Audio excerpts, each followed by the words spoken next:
Hi, folks. My name is Conrad, also known as Seven Senses. Welcome to The Messenger. This is a 2D side scroller platform action adventure game. It's basically paying homage to the original Ninja Gaiden series from the Nintendo days, NES back in the day. Pretty cool game. It's an 8-bit game, but it also incorporates 2D, or sorry, 8-bit and 16-bit, and the way that they incorporate that into the game is pretty cool. It's also got the old school intro, and we'll let that play out here while I set this up. At the western edge of a fallen world lies a cliffside village.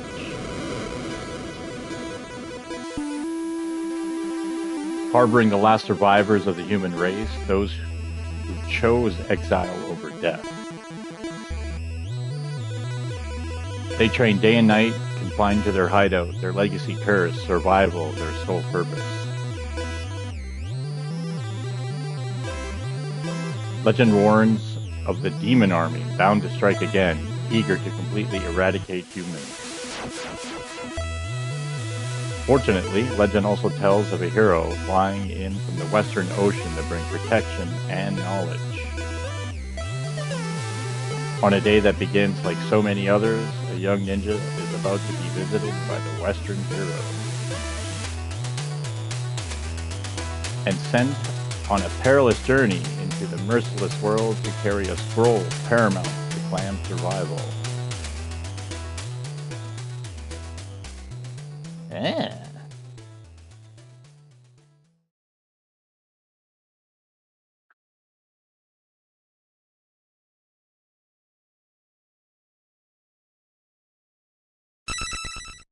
Ooh, that is loud.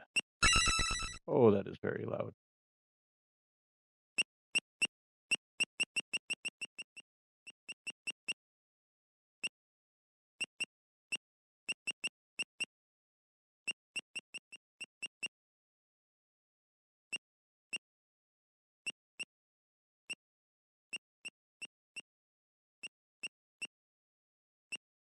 Ah, somewhere in there.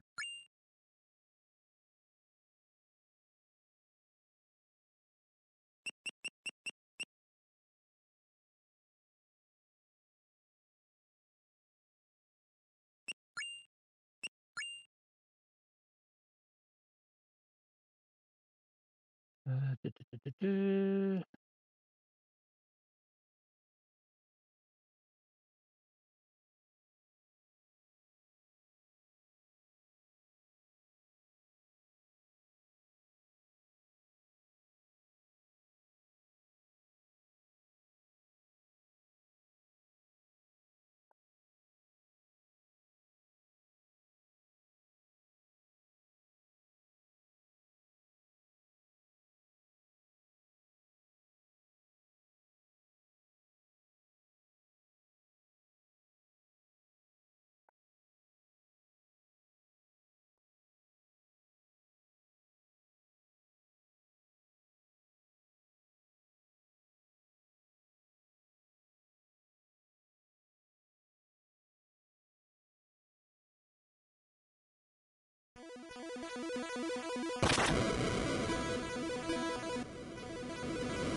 I played this on the PlayStation 4. There's PlayStation 4 and PlayStation 5 versions of this game. This will be the PlayStation 5 version. I don't think it makes a lick of difference. Maybe trophies. That's about it.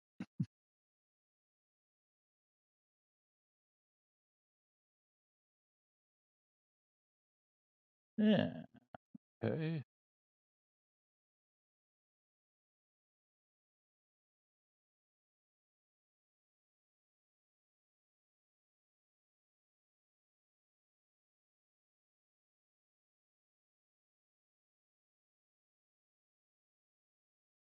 Okay. Good to go. Kill light, I guess.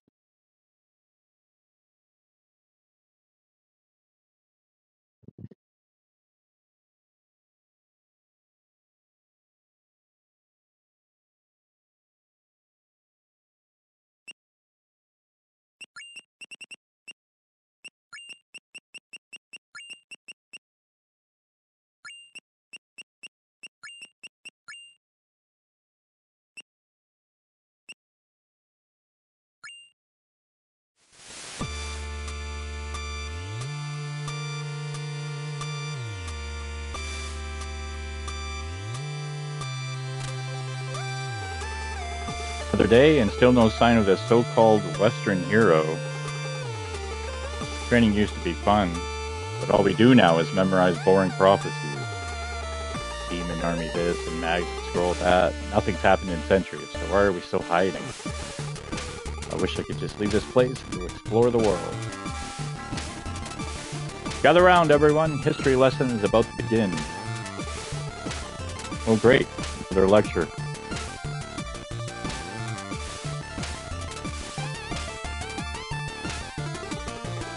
I guess should at least show up this time.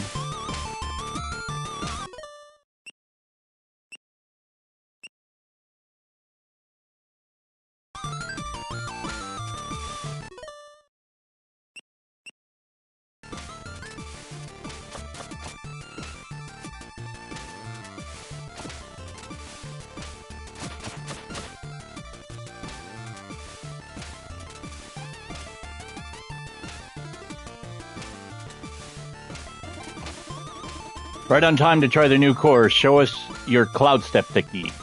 Jump, hit, jump. Yeah, that's how you basically double jump in this game.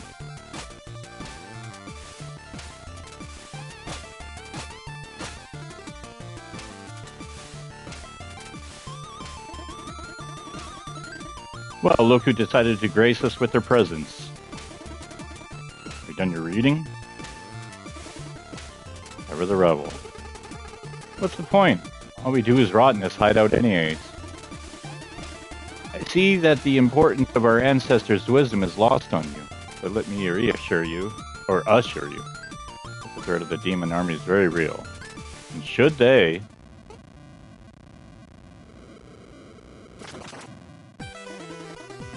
They have returned!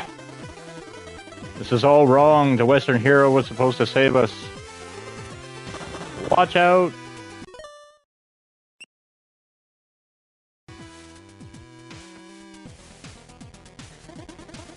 Don't go, you.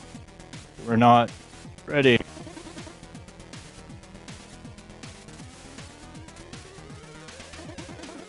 Burn it all. Burn the humans to their knees. Bring the humans to their knees. Not so fast, big boy. Oh, who might you be? Are you really all that they've got? Pathetic. Prepare to die. That sound. Impossible.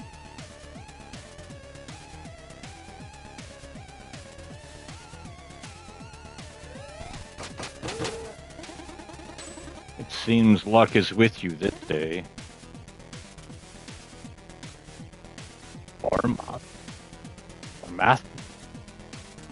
Barmathazel? Barmathazel? Yes, my king. Keep an eye on this worm. Certainly, my king. Count your blessings, Ninja. My minions will make short work of you in the autumn hills.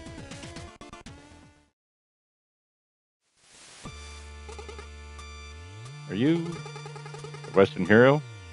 Something like that. To be honest, I got here way too late. as you like the most capable around here, I have a task of the utmost importance for you. Take this scroll and carry it across the island. You need to reach Glacial Peak Summit, where 3 sages will be waiting for you. But who are you?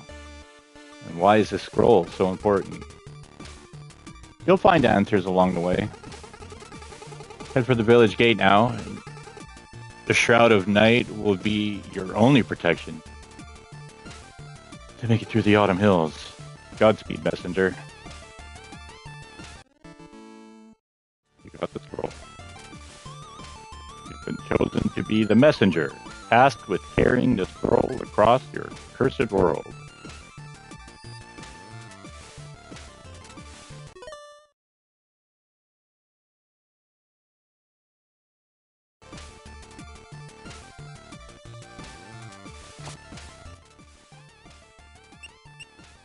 The scroll you were tasked with carrying to the top of the mountain. Cloud steps. Scoring a hit in the air lets you jump again. Jump, hit, jump.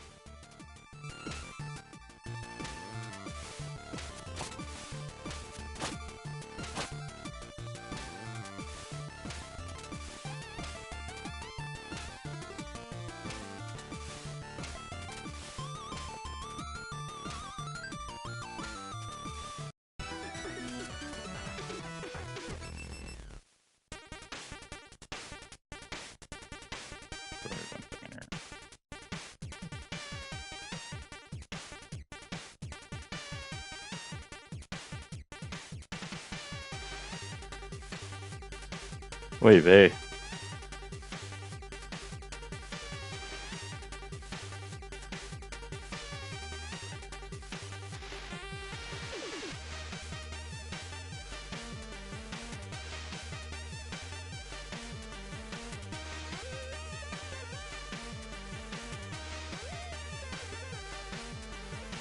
Okay.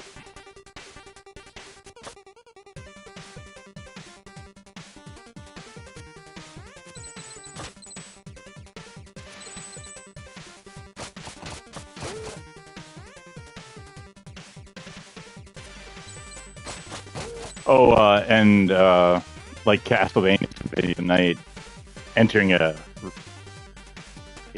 area and leaving it will respawn enemies.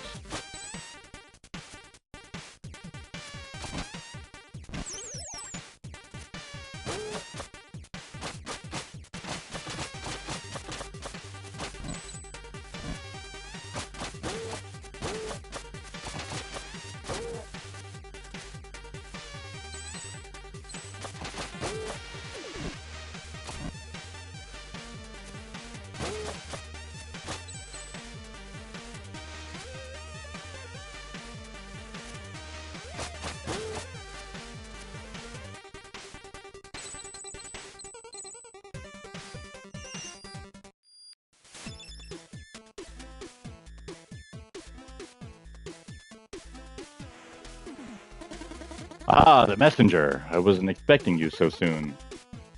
What is this place? This is the shop.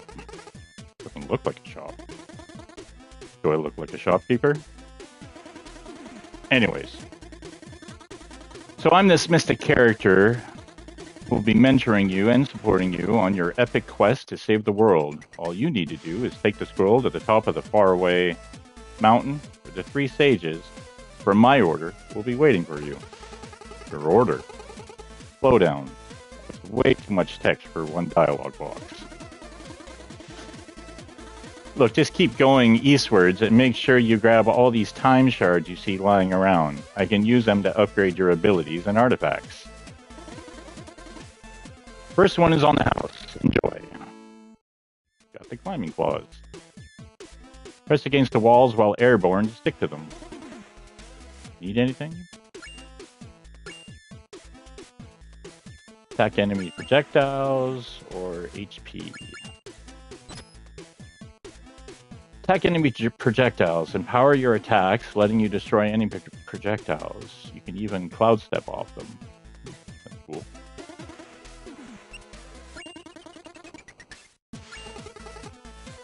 So, climbing claws. Oh yeah, you can press against walls to cling to them. Climb at your leisure. Makes sense. The way everything looks, it just felt like I should be able to do that. Yes, that's why John Gaiden, or Gaiden, invented them decades ago. Who's John Gaiden? Never mind. Just an acknowledgement I needed to get out of the way. I don't get it. Some will. What do you want to chat about? What is this place? Seriously though, where are we? Curious, are we? In time, you will come to realize that the questions are not where, but when. That's it? Listen, I know you're still new to this, but you have to be pretty naive to expect anything other than cryptic information so early in your adventure. Wouldn't you rather go back into the action anyway? Just buy a health upgrade or something and be on your way. Kids these days. Any stories to share? Do you have any stories to share? Of course, here's one for you. There once was a servant who didn't know how to read. The day came where his master asked him to read something for her, to which he replied, "I'm sorry, my lady, I can't read." That reply immediately got him fired. So he went out into the streets looking for a tea house to relax and accept the bad news. But he couldn't find any. He reckoned he probably wasn't the only one to wish there was a tea house in his town. So he opened up his own. It really picked up, so he built many more and became rich in the process. One day his accountant asked him to review a piece of document, to which he replied he didn't know how to read. The accountant, who couldn't believe his ears, said, "If you became a millionaire without even knowing how to read, just imagine where you would be if you could." "Well, I know exactly where I'd be," the rich man replied. "I would be a servant." The end. What? I don't see how this applies to my adventure. It doesn't. You asked for a story. More like the long version of When Life Gives You Lemons. Alright, since you don't seem to appreciate me sharing some clever material for your next party, I suggest you move along.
How great is that touch to the music going underwater?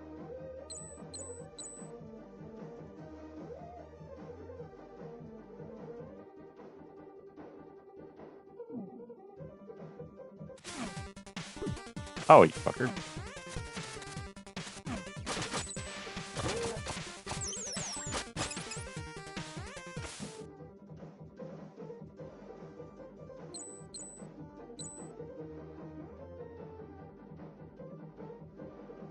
You gotta swim like Ninja Turtles.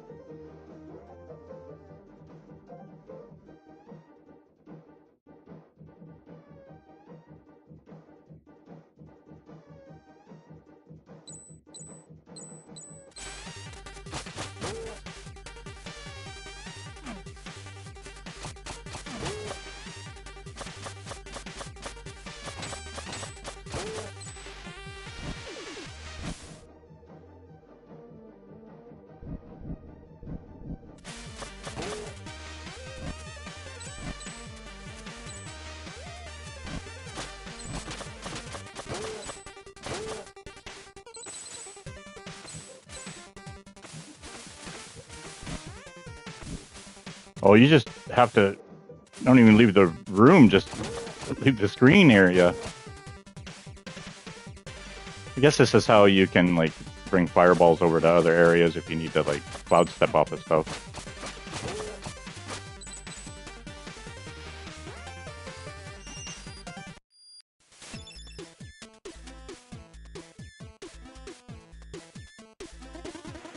Please don't touch the cabinet.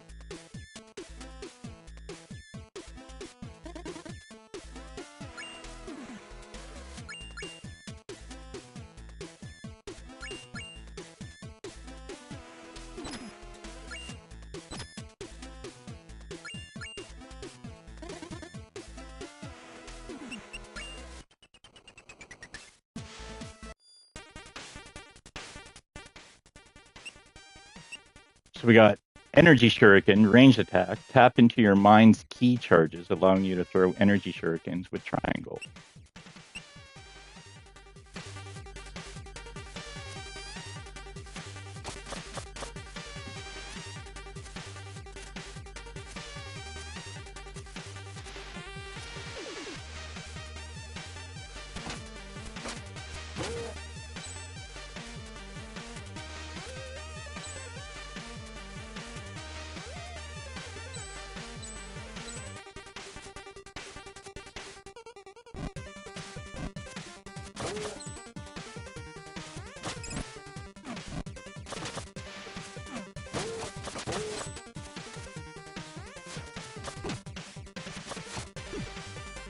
Wait, hey.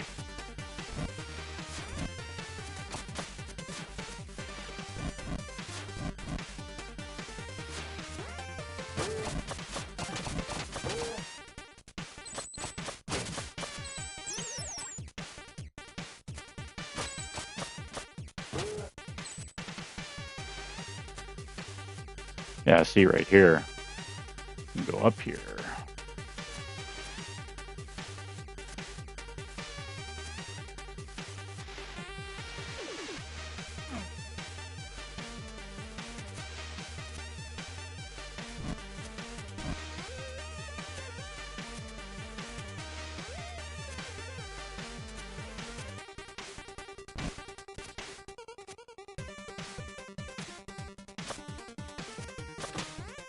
Ah.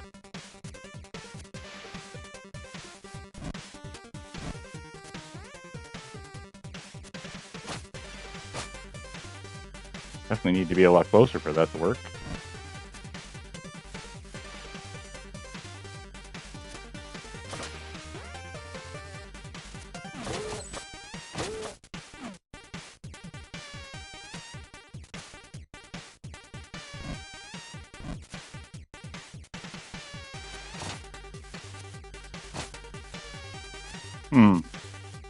I know I can do it.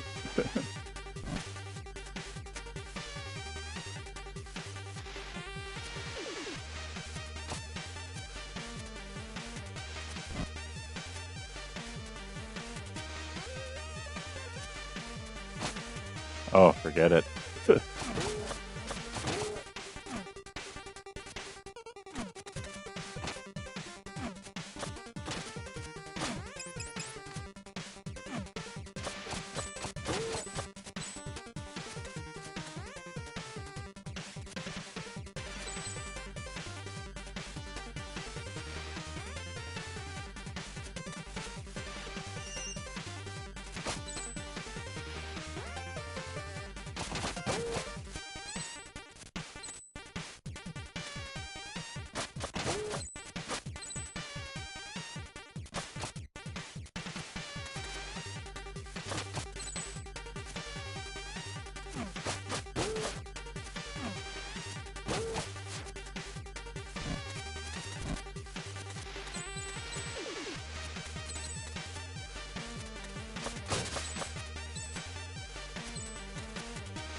So it seems you're one to wander off the beaten path.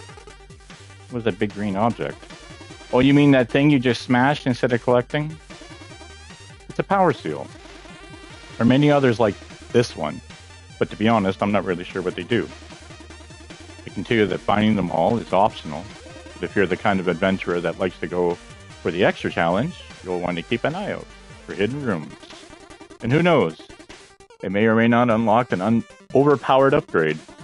Anyway, I'll be in my shop.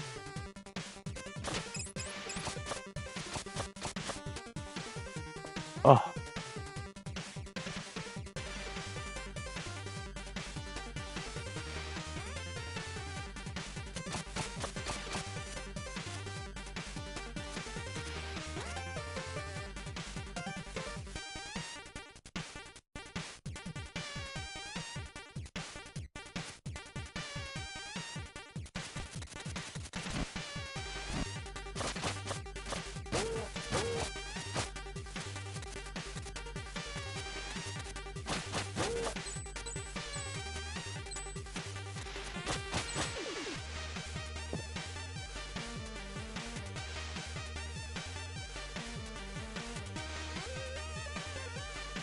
It was bugging me. It's still bugging me. Hang on here.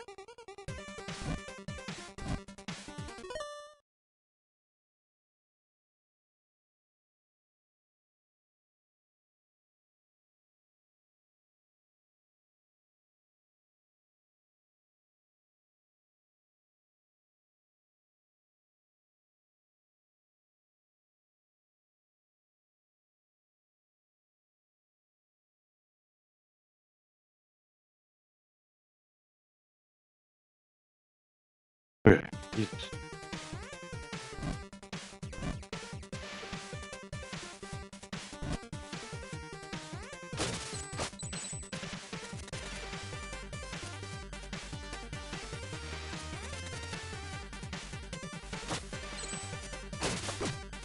Ow.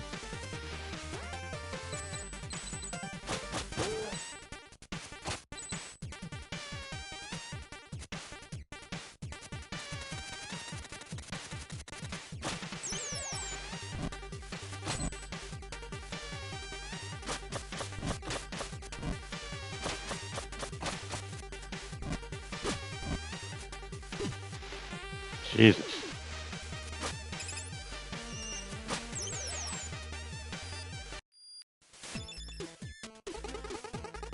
What's with the big mysterious chest? It appeared when you smashed your first power seal. Still need to smash 44 power seals to open that.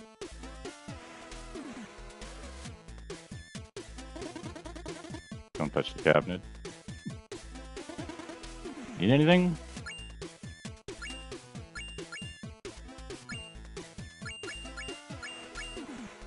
Press X while being knocked back to do an air recovery. Well, that's good to have.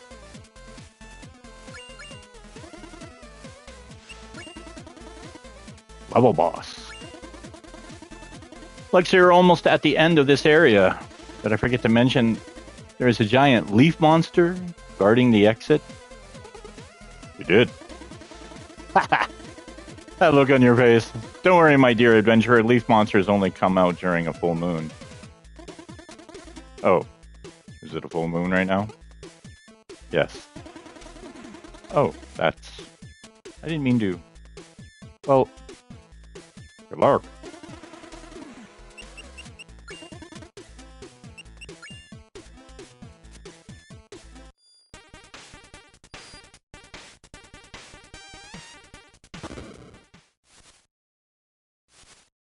Yeah, it's one of those games where the difficulty ramps up the further you go, as opposed to, like, you know, it gets easier the further you go. Ooh, that's not why I jumped at that, but I jumped at that.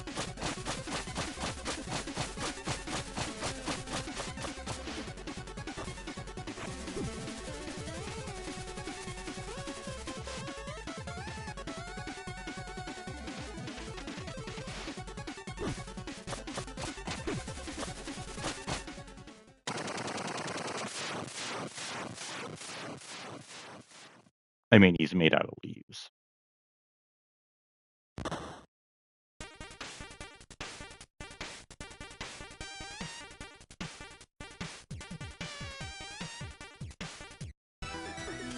Forlorn Temple.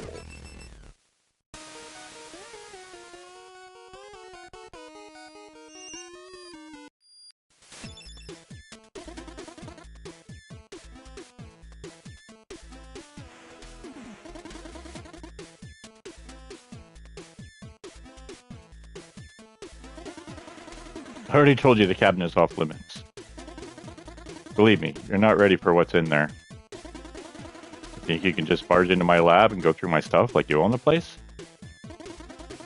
There's no skeleton in there, I promise. Hey, don't touch. It's empty anyway. Don't make me lock it. Why don't you put that curiosity to good use in the outside world and maybe, I don't know, save humanity? If you touch it again, you'll have to sit through my boring story.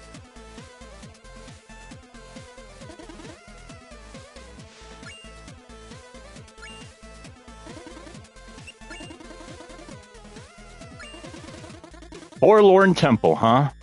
That's a sad one. How so? Haven't paid much attention during history lessons, have you? Adventurer types rarely do. I get it.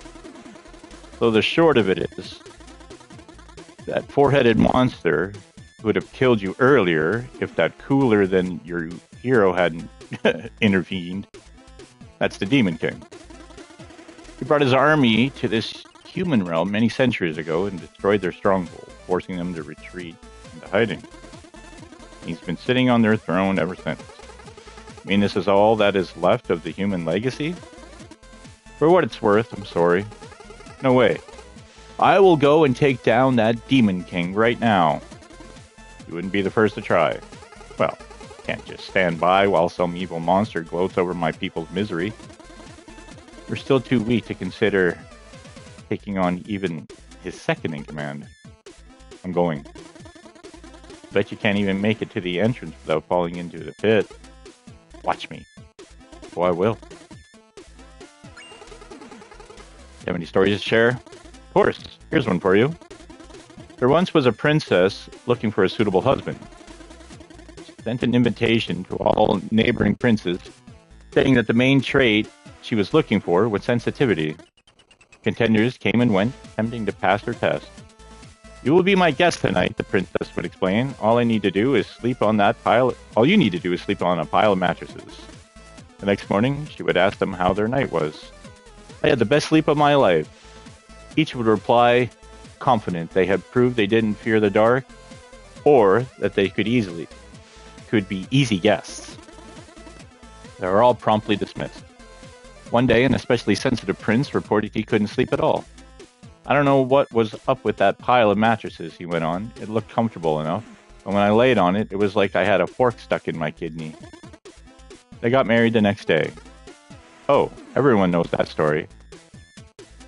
There was a pea underneath the pile, so that someone who's extremely sensitive wouldn't be able to sleep. Yes, but have you ever heard of what happened after? For the first few weeks, everything was amazing. The prince would always complain. Just the guy she asked for. When the soup wasn't too hot, it's the cutlery that was too cold.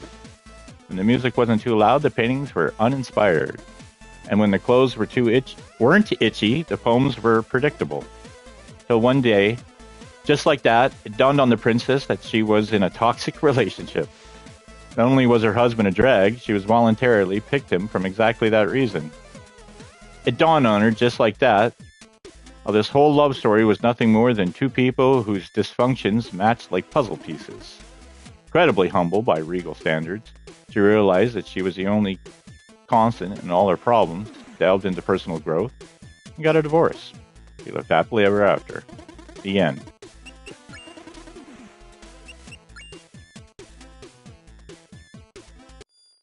Yeah.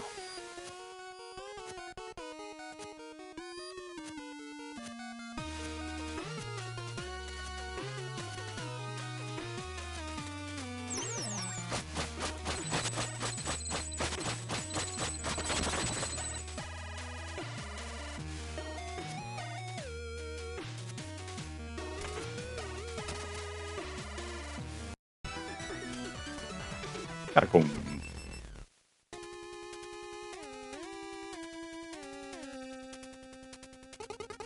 Oh, you scared me. I thought you were an undead. What kind of creature are you?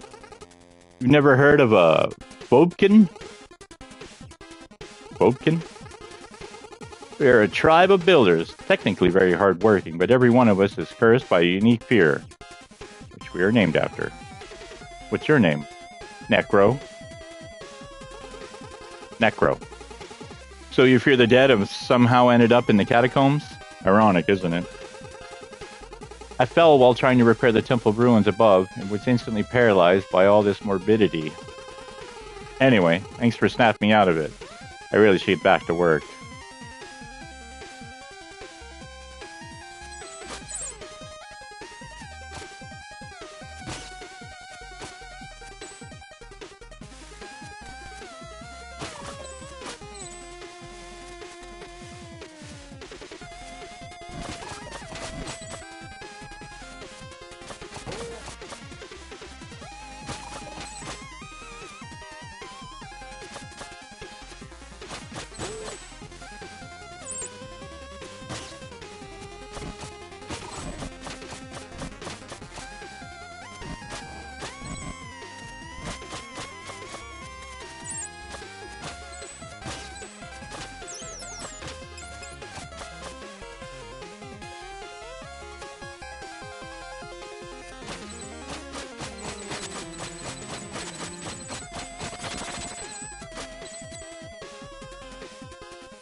Oh, there we go. Losing weight, gaining ground. By 5 upgrades.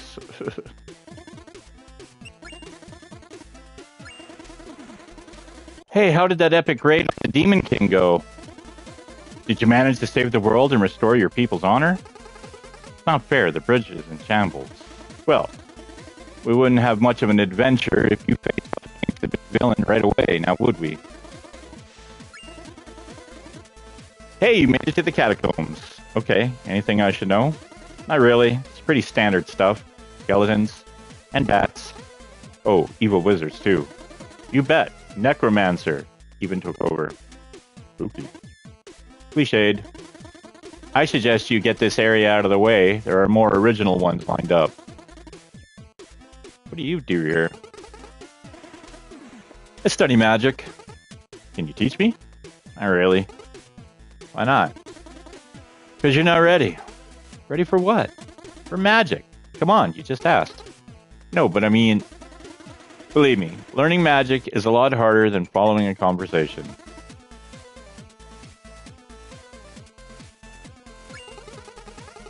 You have any stories to share? Of course, here's one for you. There once was a poor lady who had nothing in life save for a small shack and a pear tree. Her name was Madame Misery. Her whole family ate misery, and sometimes there wasn't even enough misery to go around. One day, she was visited by a starving beggar who asked whether she had any food to spare.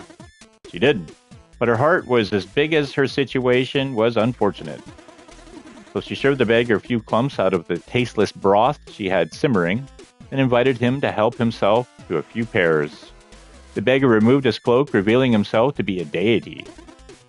He was disguised as a beggar to see whether there was any kindness left in the world. Touched by Madame Misery's generosity, he offered to grant her a wish. Let me guess, she didn't want anything, and it's a moral about living frugally? No. That is good. Let me continue. This is good. She mentioned a lot of people were stealing her fruits, which jeopardized her chance to eat every day.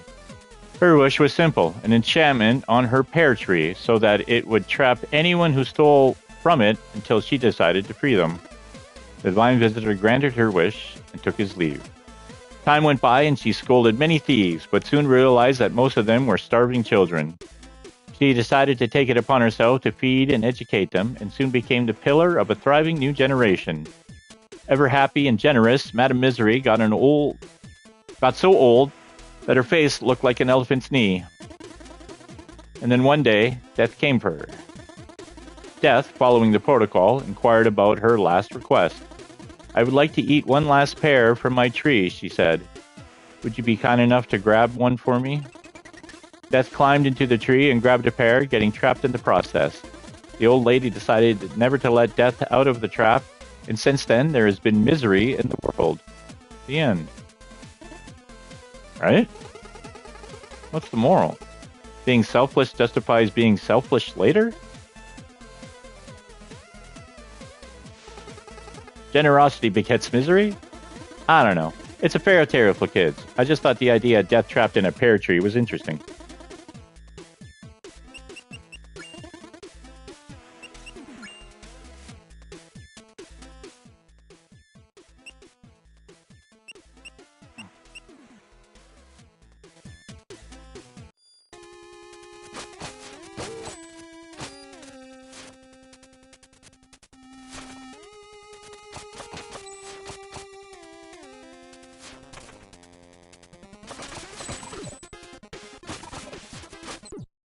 Oh, and I died. So this is a unique feature of the game when you die. A new customer.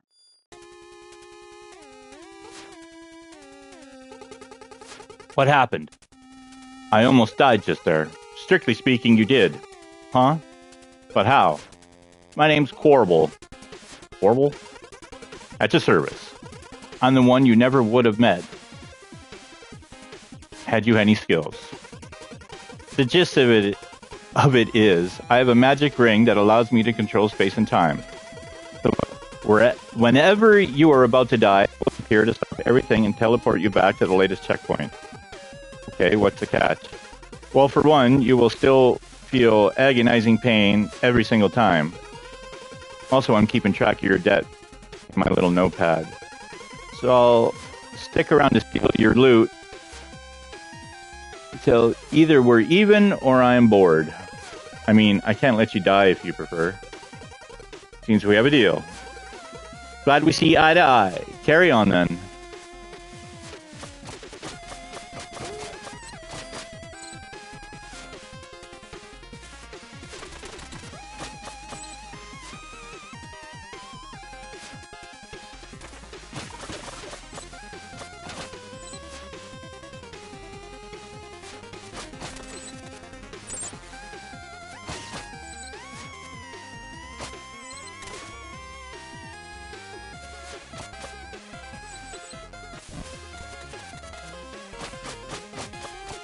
So he's collecting all the time shards that we get for a short duration.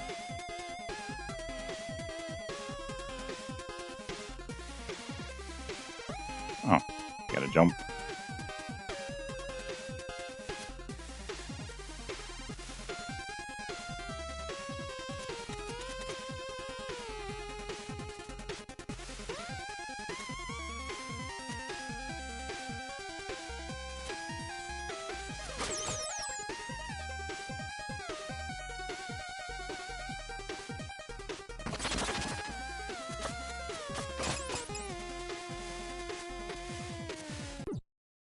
Oh, come on.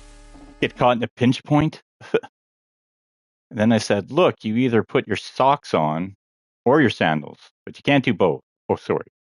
Did you just get crushed?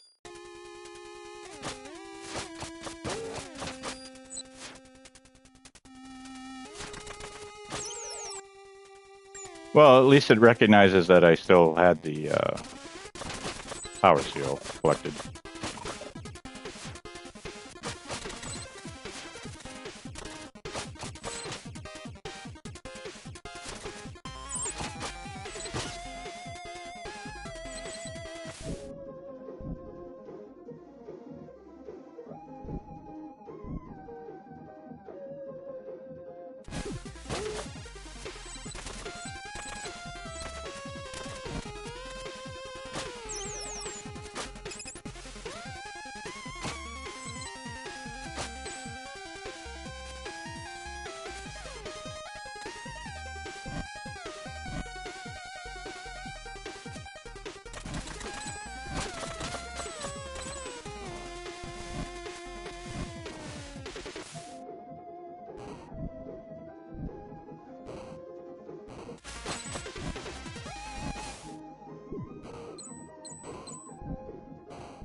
Whew.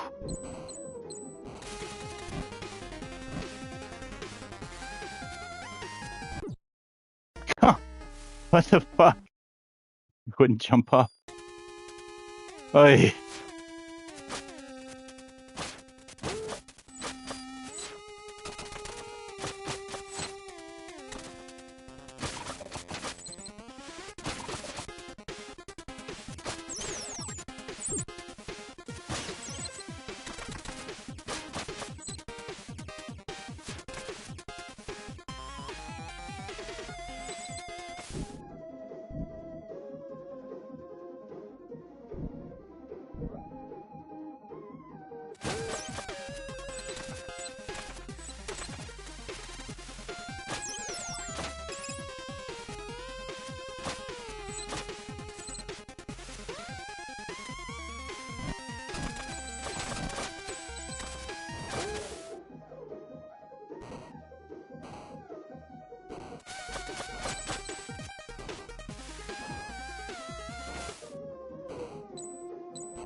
Hope this Phelps. Oh, Michael Phelps joke. That's terrible.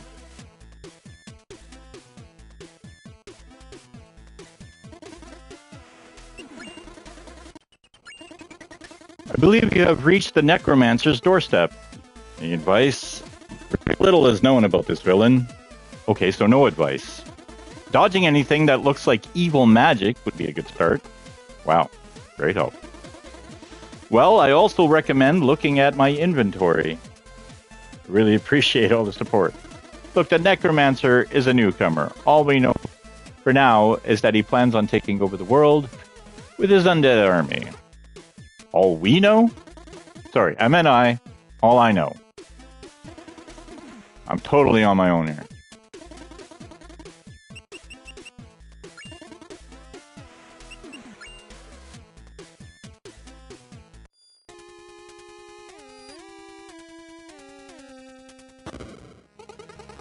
And with this army of undead, everyone will soon fear the mighty Ruxton. But now, we have a visitor. I don't have time for visitors. Well, he seems to have time for you. Oh, great. That's when you think you get to play with your evil lab. Do I have to remind you who's in charge here? Now say something threatening, and try not to embarrass us like you did the last time. Oh, I've been practicing. Watch this.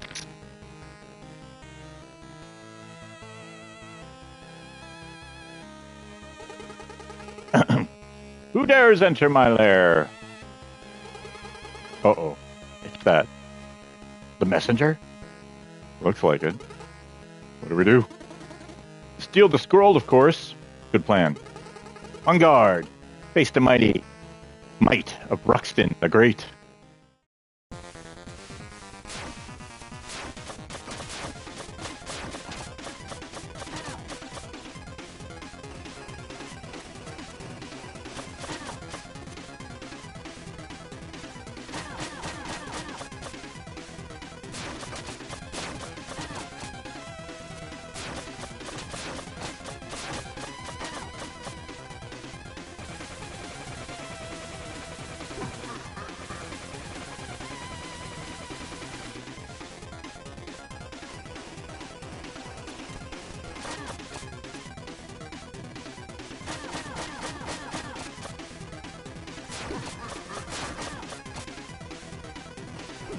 Ah.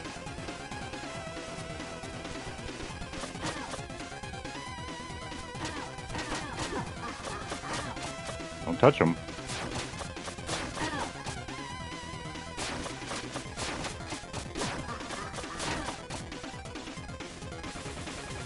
Oh no!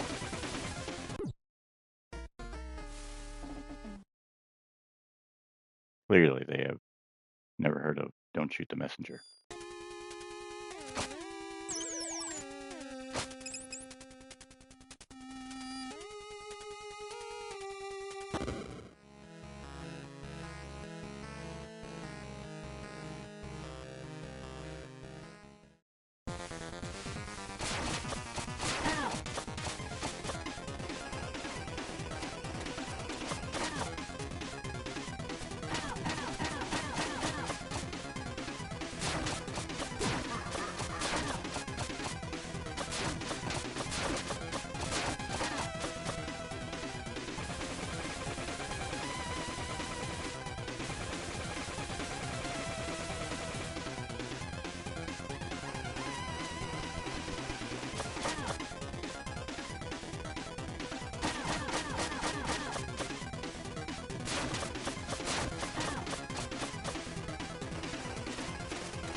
Dungeon Brawler.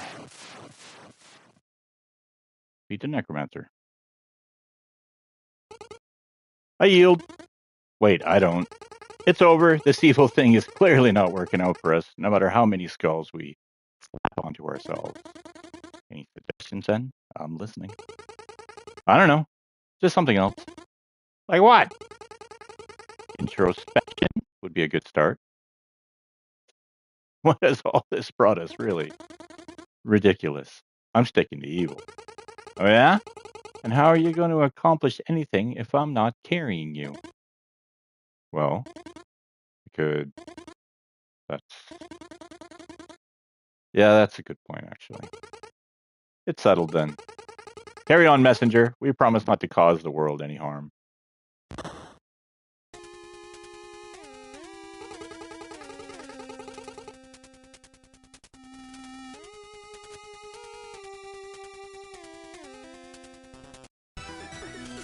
Bamboo Creek.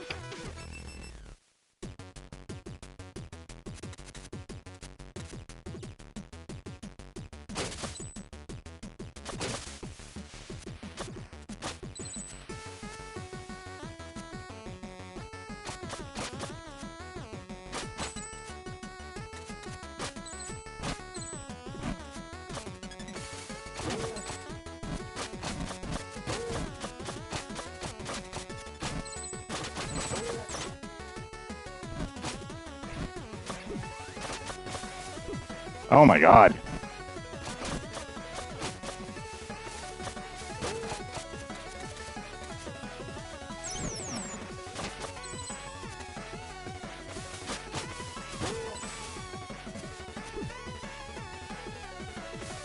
Jesus.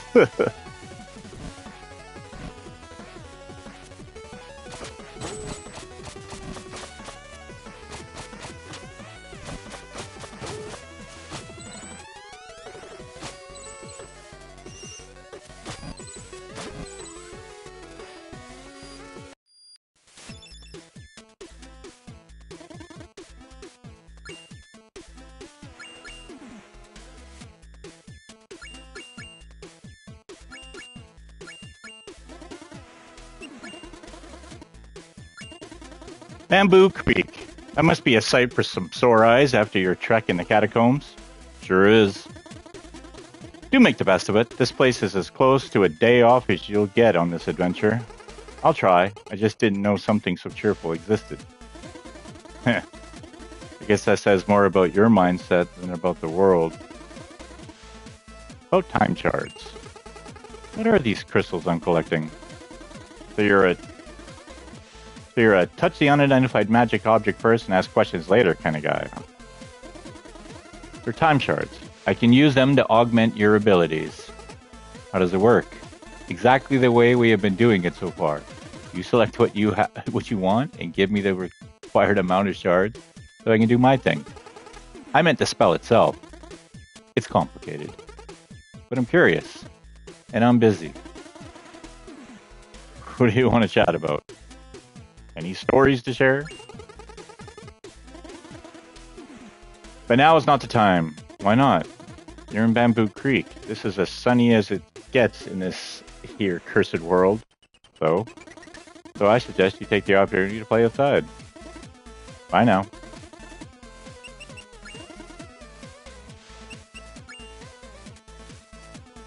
Need 200 to upgrade the next.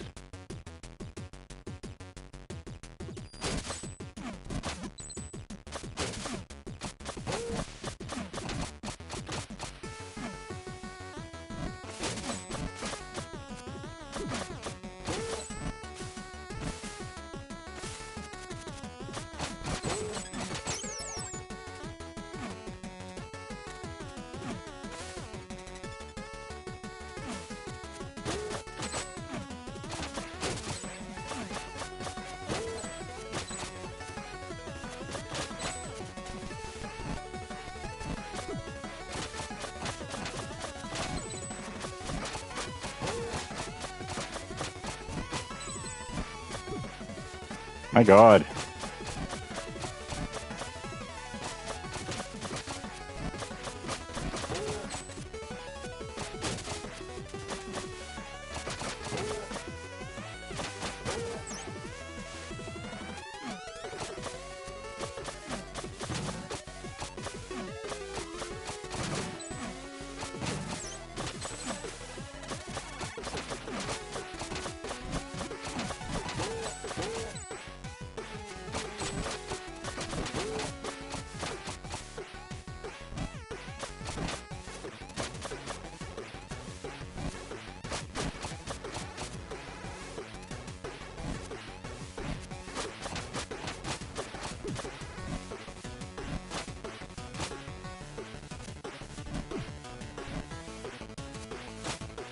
Got the timing of pages today.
Ugh.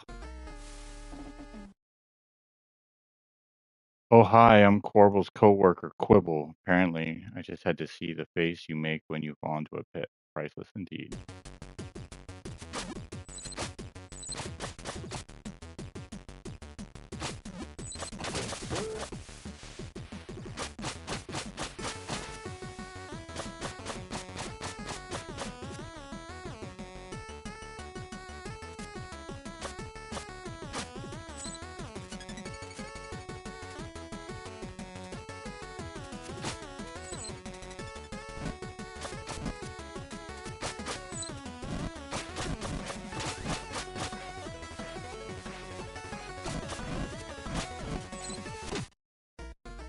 Oh, okay.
Oh no, oh no, oh no, oh no. Frick.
Oh no. Oh my God.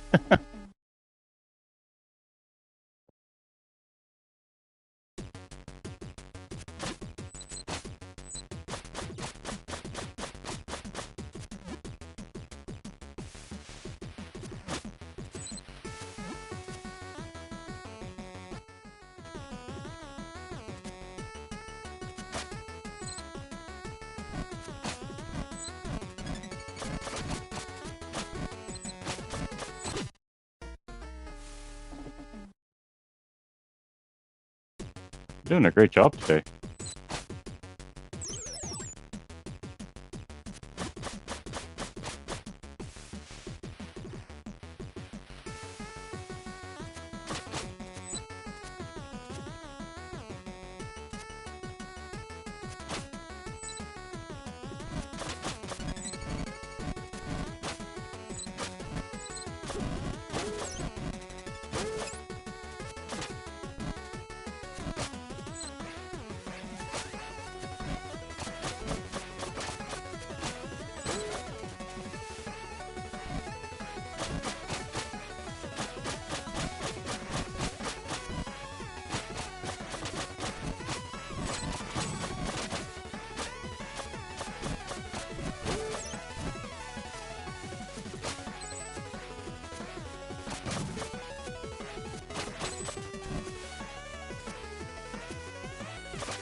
Key charges +1, shurikens pierce one target. Healthy sleeping and eating habits give you more energy to use in combat.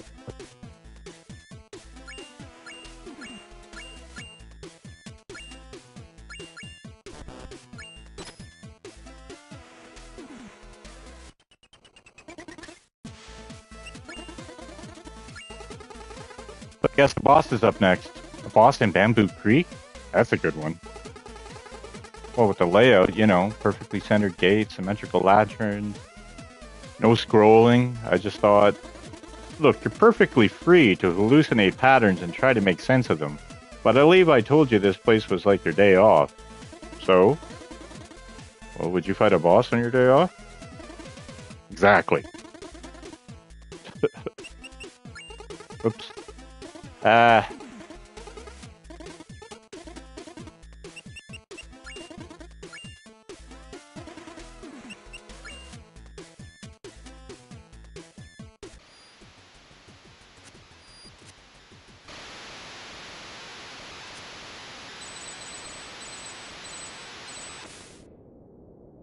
Deposit at the riverbank.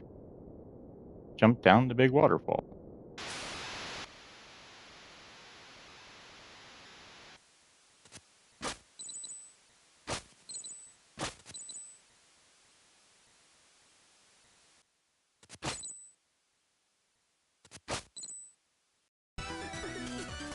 Howling Grotto.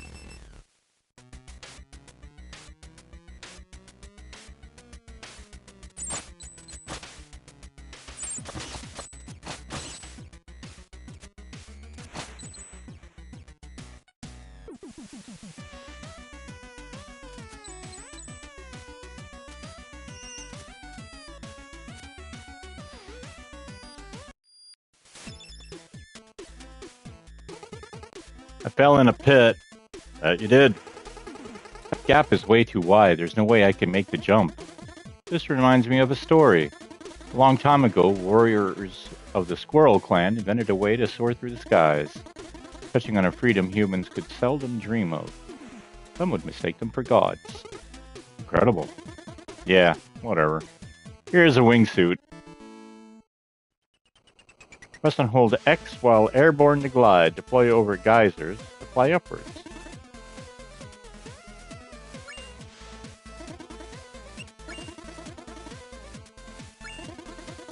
Welcome to the Howling Grotto.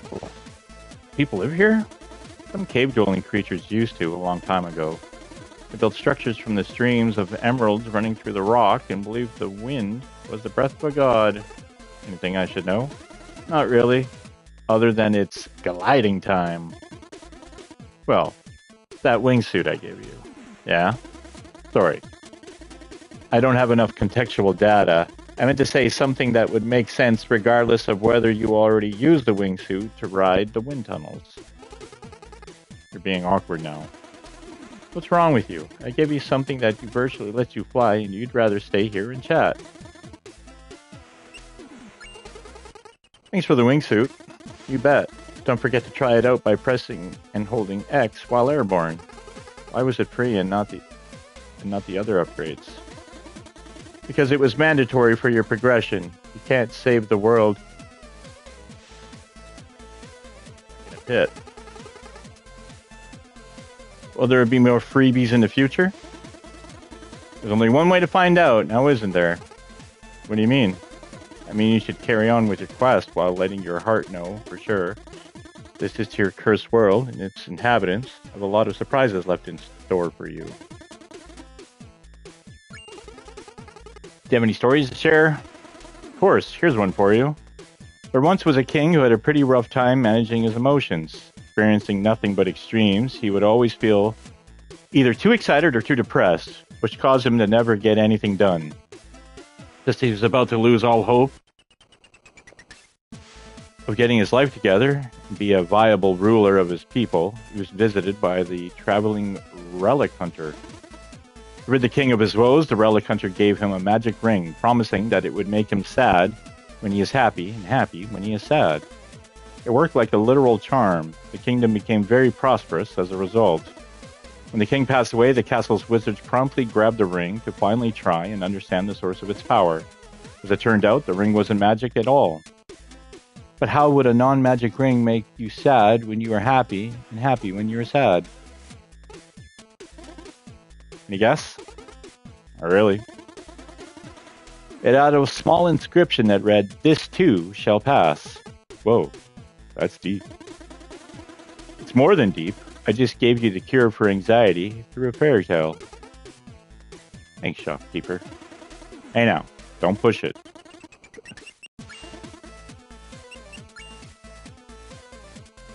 Actually...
Oh, that's a little, yeah.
So you got to double jump to activate it, but once you're in the air with it, you can just kind of tap X to control it, more or less.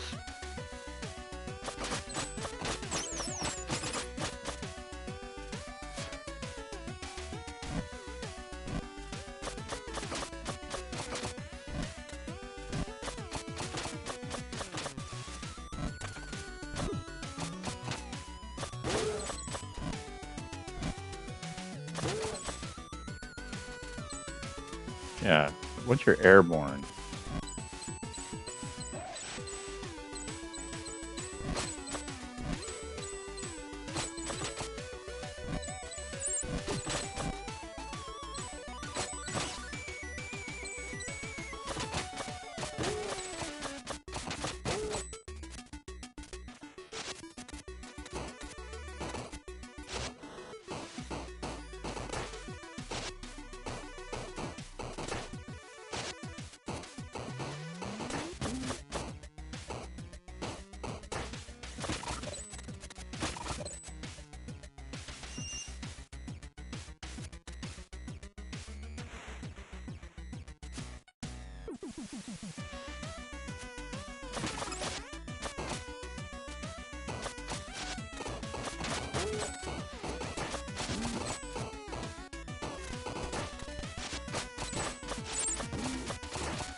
Fucking Donkey Kong level here.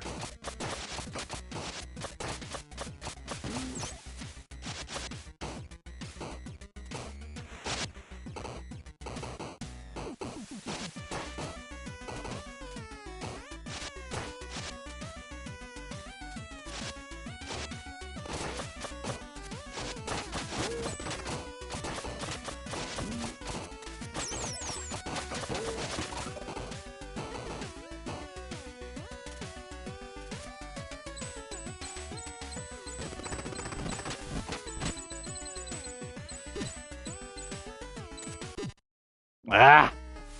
You touch it though, and then you like.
Wingsuit attack. Press square while gliding with the wingsuit to attack downwards.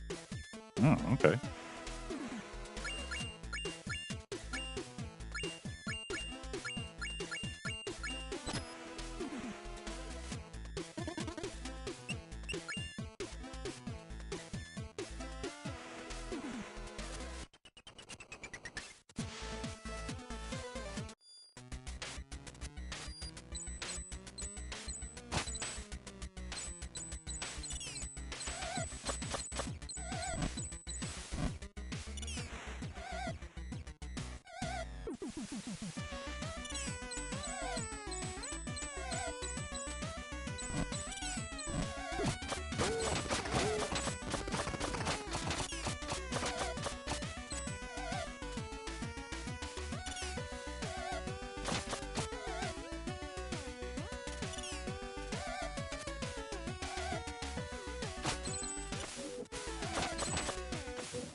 Ooh, meditation's nice. Well, I hope you're up for a challenge. Why? Because something big is up next. What? Well, let's just say you're about to fight someone who understands that the best defense is a good defense. Ooh. I wish I could tell you. Anyway, your 3 questions are up. Carry on. Since when is there a 3-question rule? Hey, that's 4 now.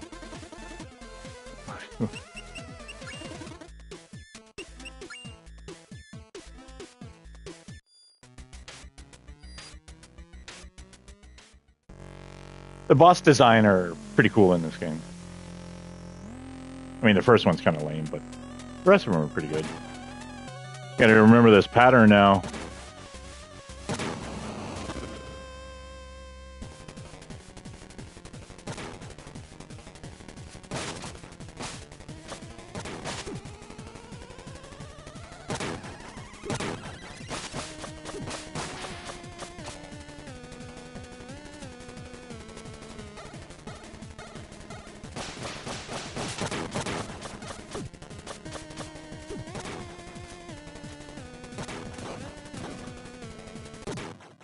I wasn't supposed to still be up there.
Ah!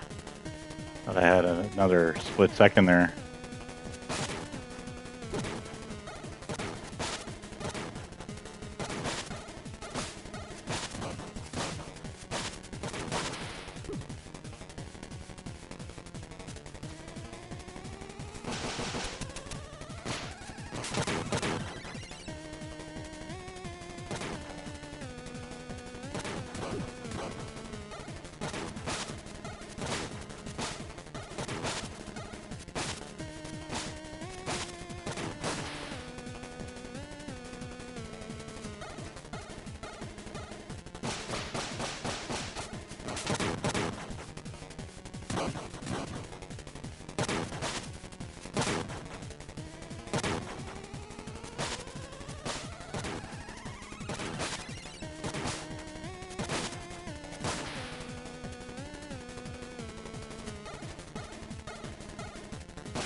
Ah! Pixel perfect.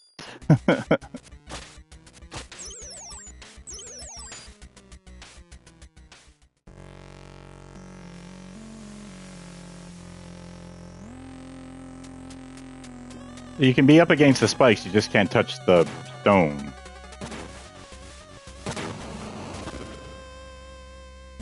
And Corbel's just losing his mind.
Like, thanks for destroying my golem. Well, you attacked first. What are you talking about? I've been digging through these caverns for centuries, and you just randomly engaged. No way. No way. You know what? Fair enough. I see how you could have thought I was a threat. I guess my survival instincts kicked in a little too fast. I understand. It's all good. Look, I'm sorry I destroyed your golem, okay? Don't worry about it. I mean it, I'm sorry. It's alright, honest mistake. So, how do I get out of here? Oh, I'll adjust the wind for you. Good luck on your quest. My bad. You can leave using the wind tunnel. Again, I don't mind our misunderstanding.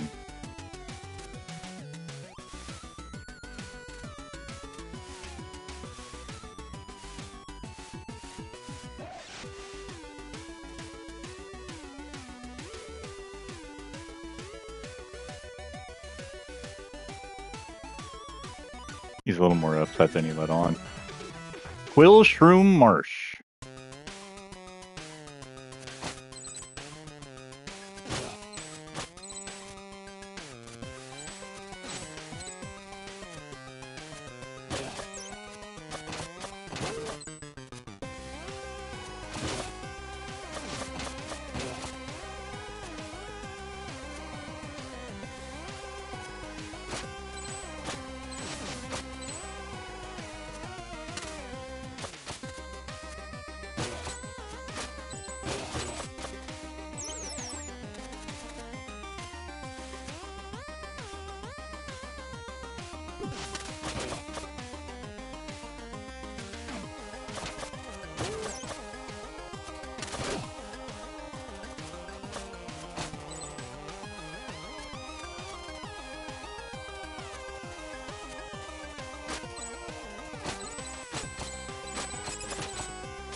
Oh, I thought you'd go in there.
Welcome to Quillshroom Marsh, said no one ever.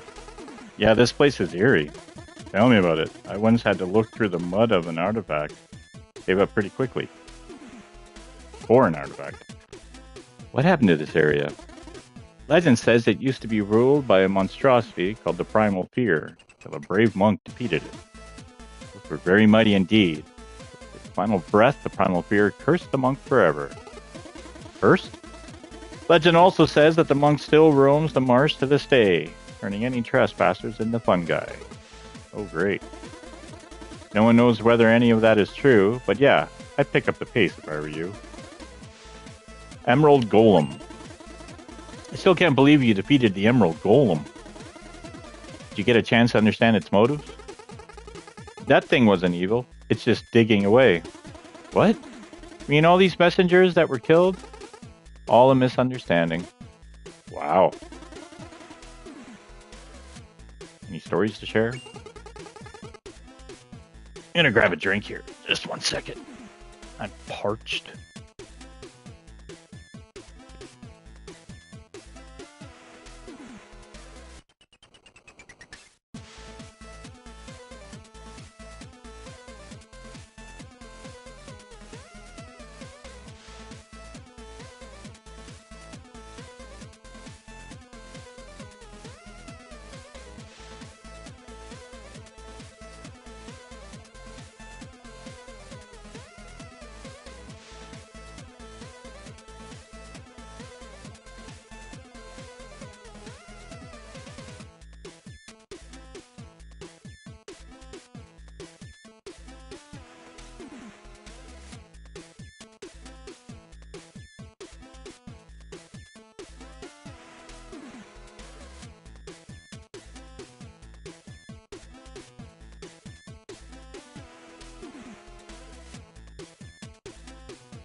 Okay.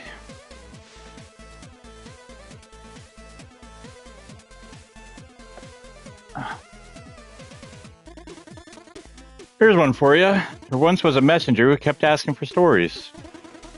Even though he was supposed to move on with his very important quest, he just couldn't get it out. The shopkeeper, living in a void outside of time, was connected to all the areas, and so at first was happy to share the myths and legends encountered over decades of traveling. Alas, the messenger never seemed to appreciate the morals or takeaways, so the shopkeeper decided to be done with the stories thing. The end. No way.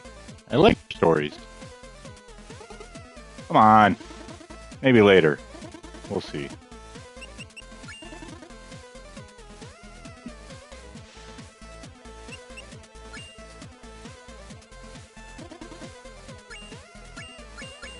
So I need 400.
Be careful, I sense a fallen up ahead.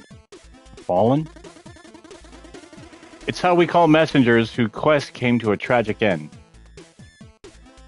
Their power corrupted by demon magic. Why are you so serious all of a sudden?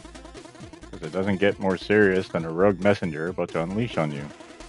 And with these stories about a monk, it really is that one monk. What are you talking about? About your meeting, about you meeting your match. Good luck.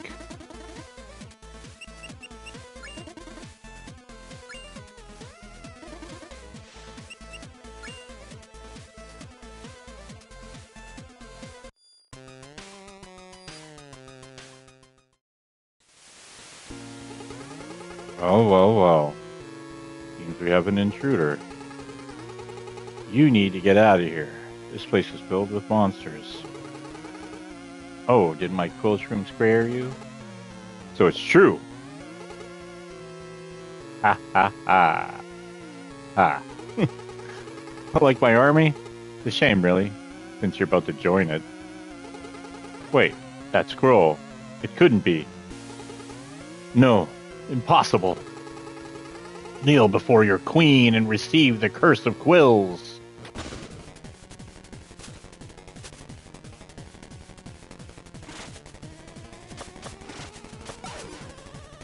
Oh, don't touch those.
Damn.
Damn it.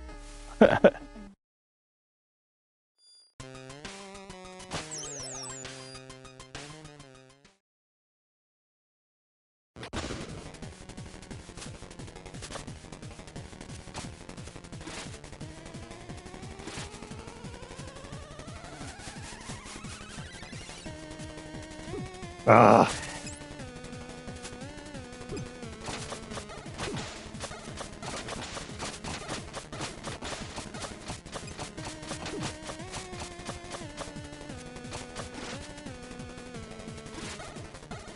She hit me 5 times already? You're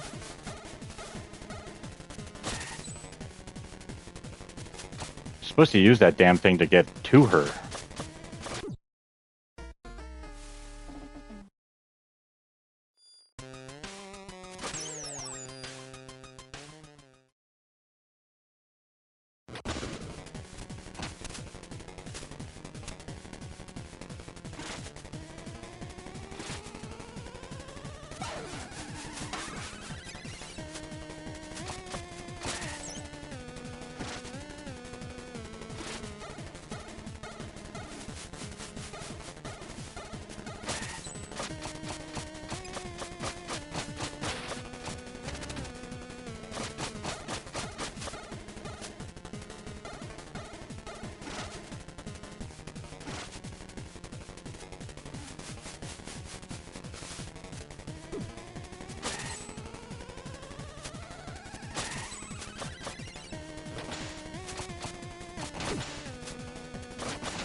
Oh my god, with the holding of the jump button.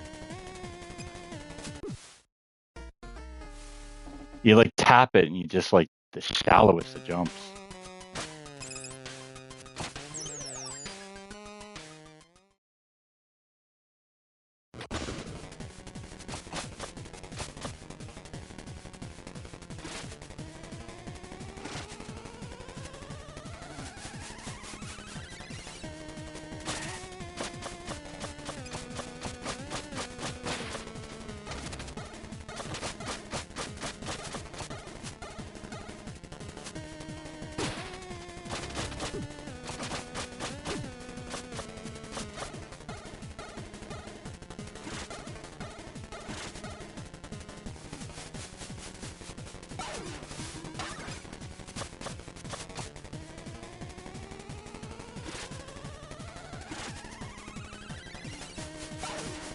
Hey.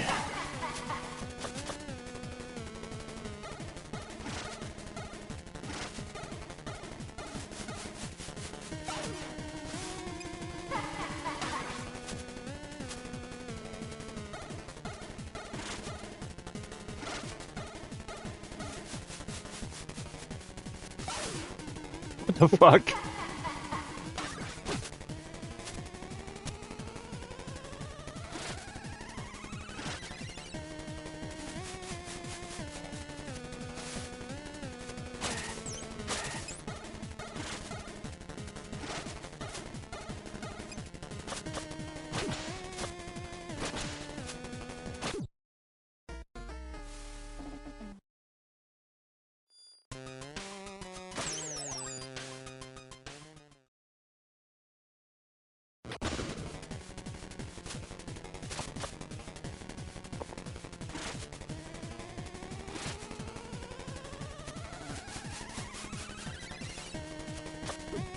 My god. It shouldn't be that hard.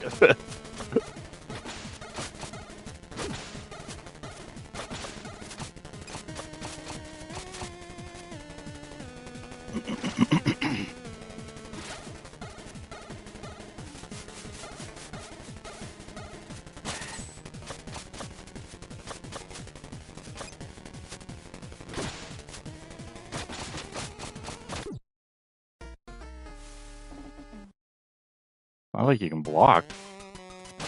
Or back up suddenly.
Ah, there. Jesus.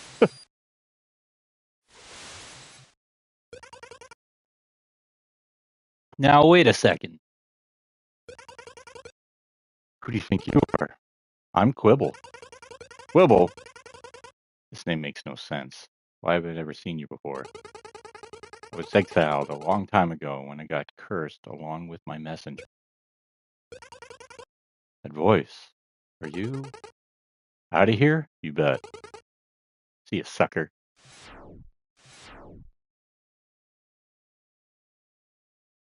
All right.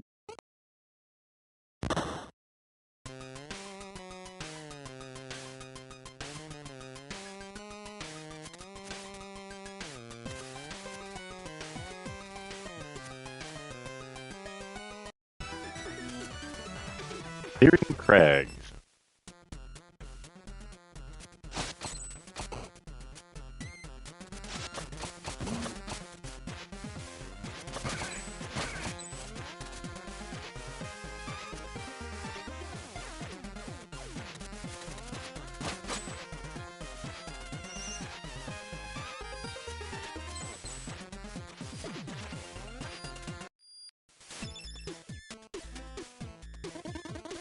Congratulations, you made it to the base of the mountain.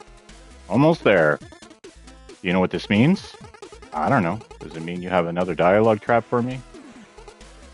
What? Oh, you're just going to try and steal my character like that? Guess you think you deserve a prize. No. Well, you do. Plus, you'll never be able to make the climb without the rope dart. The rope dart? Don't overthink it. Everyone will probably end up calling it the grappling hook anyway. Here. You got the rope dart.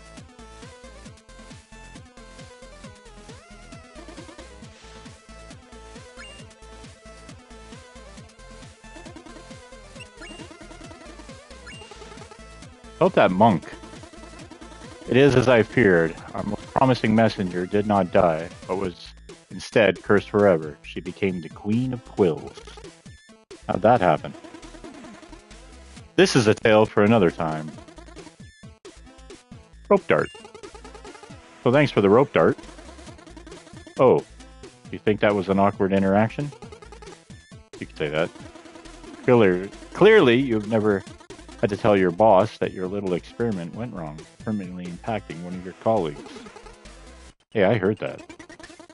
Anyways, you can use it on rings, lanterns, walls, and enemies. Go nuts.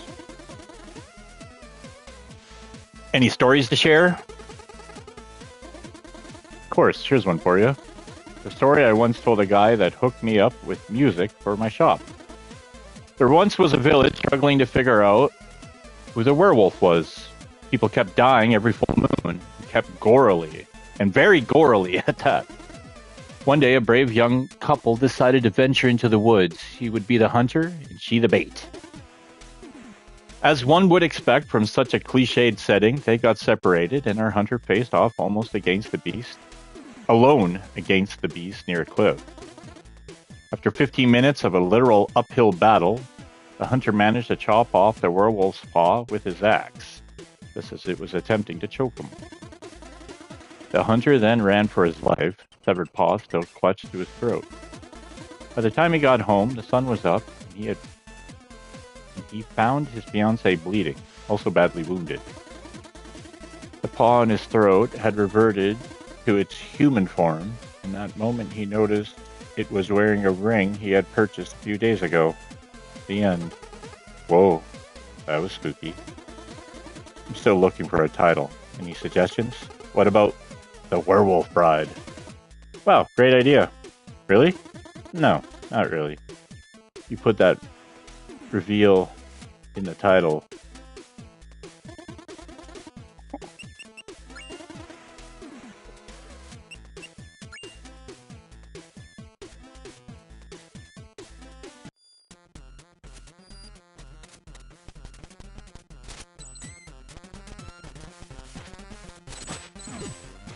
Oh yeah, that's teaching you right there.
Jesus. You think you're holding it down, but you're not holding it down. You pressed it once. You're holding it down, but it doesn't matter.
Jesus.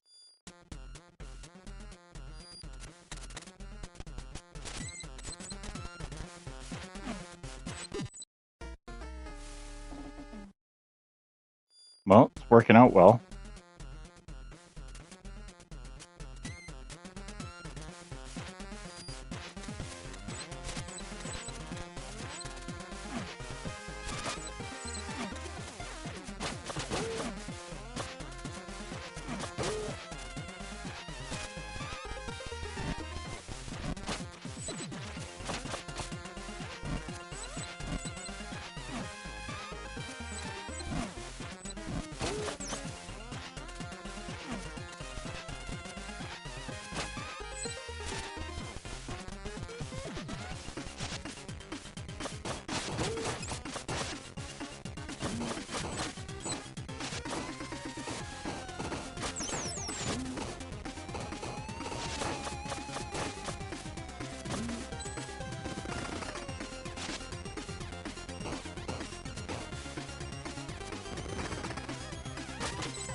Oh my God, hit it.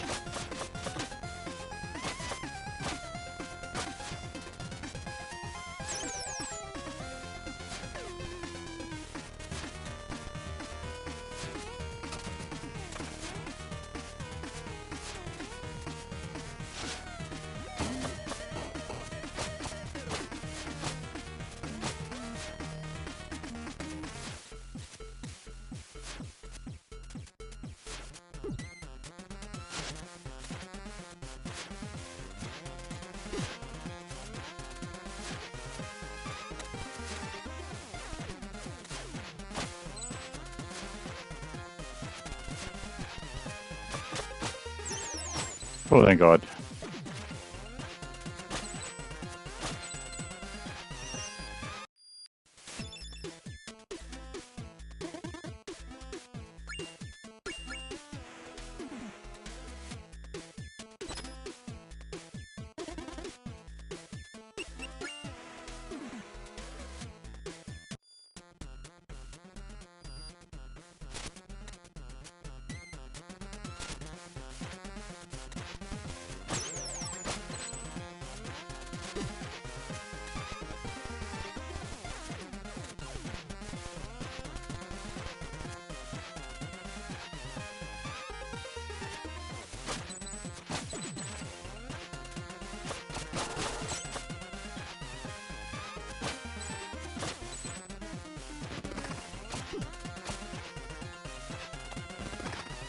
Of all the places to stop running for just a second.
Oh my god.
Jesus Christ.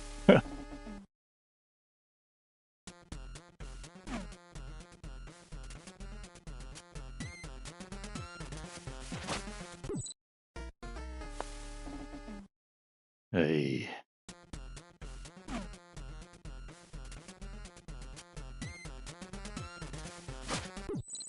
My god, man.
Looks like the boss is up. Surely you mean the bosses. Bosses? Bosses. Bosses are up. I need to fight more than one boss here? Well, technically it's more like personal training than an actual fight. What? Well, don't let me ruin it. Go see for yourself.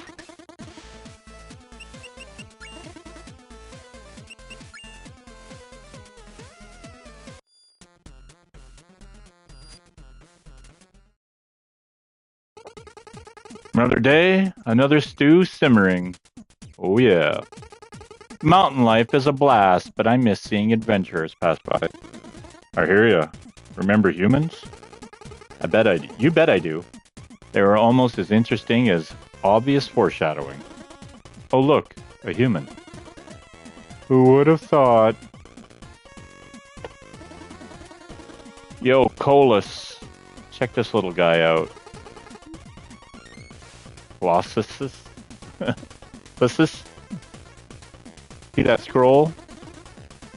Hey, little guy. Are you the carrier? Don't be silly. Colossus? Everyone knows it's the runner. You're confused, Colas. I'm pretty sure it's the envoy. No, you're misconstrued, Sussus. It's actually the emissary. Come on, Colas. Colas? Colas? That's a dumb name. I think I remember there being the courier. Seriously, Sussus? How about we agree on the message barrier? Can do, Colas. I'm gonna test the message barrier's sportsmanship. I thought you'd never act, Sussus. Let's see what you got, little guy.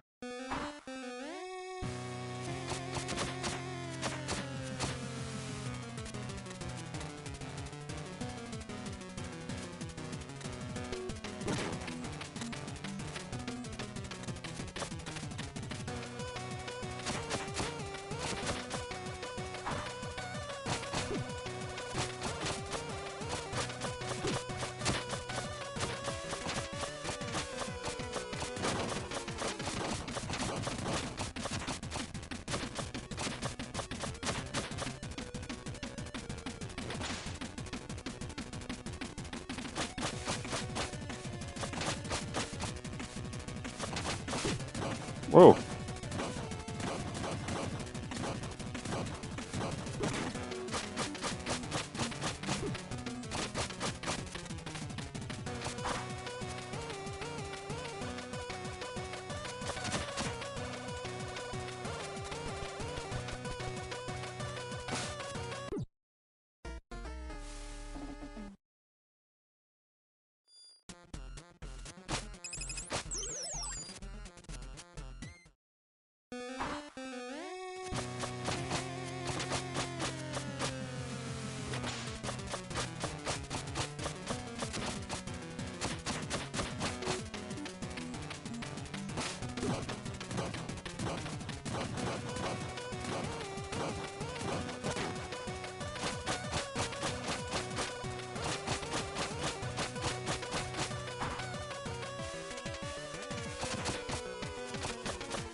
What the hell?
Oh, got him.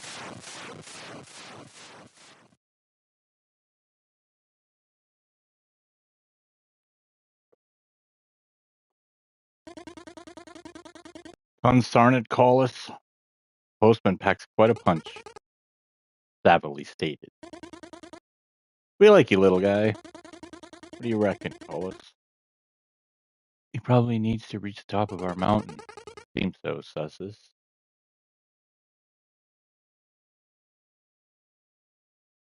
Sussus. Colossus. So hard for me to say as separate words. Let's do this.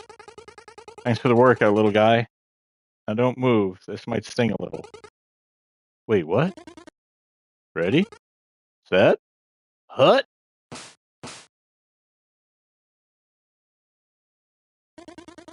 Well, I'm hungry now. Shall we snack? I dissent. We promised not to eat until our power thistle was ready to be added to the pot. Forgot completely. Surely its magical properties will make us even stronger. It will be succulent. It will be concarn. Let's sit by the stew until the thistle is fully grown.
I'm finally near the mountain summit. Looks like my adventure is about to come to an end.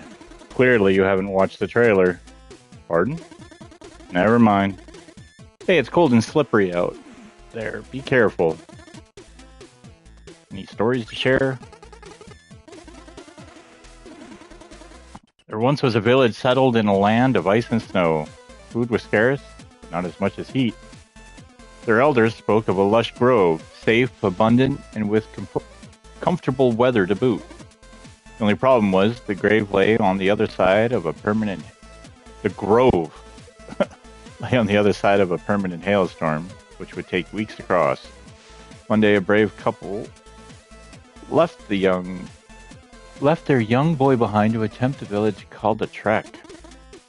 It would scout all the way to the grove and confirm its existence, then come back to the village and lead everyone to a better life. Like all who attempted the trek before them, they sadly and predictably never came back.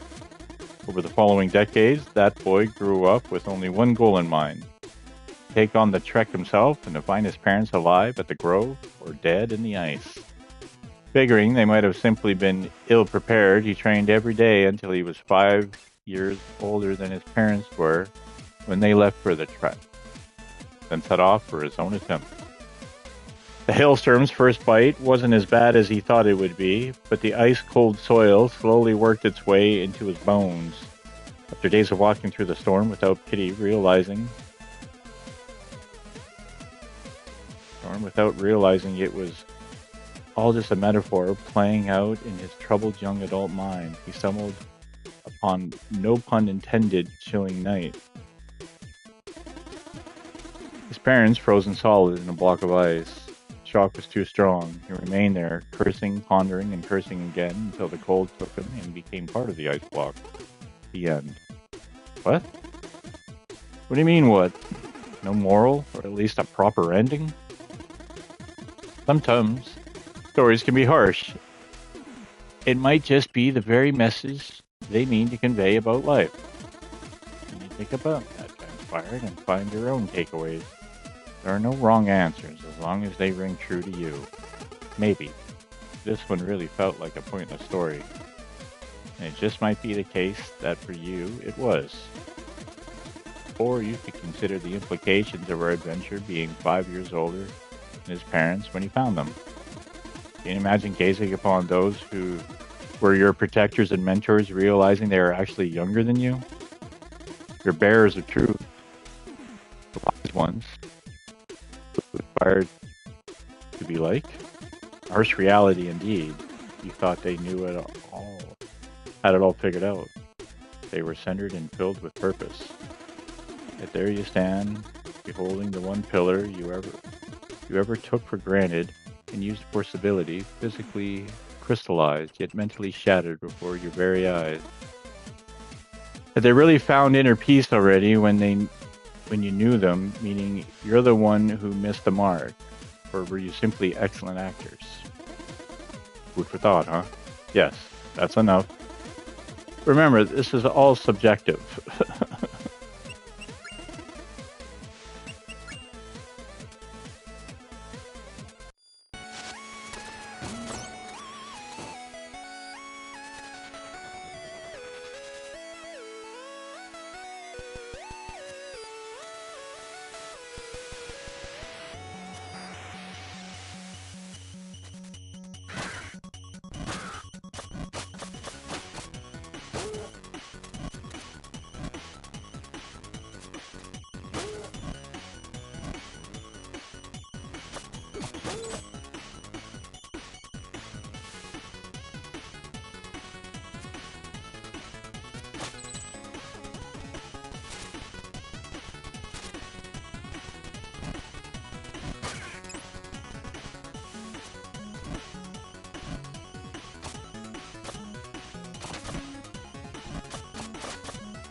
Oh, okay.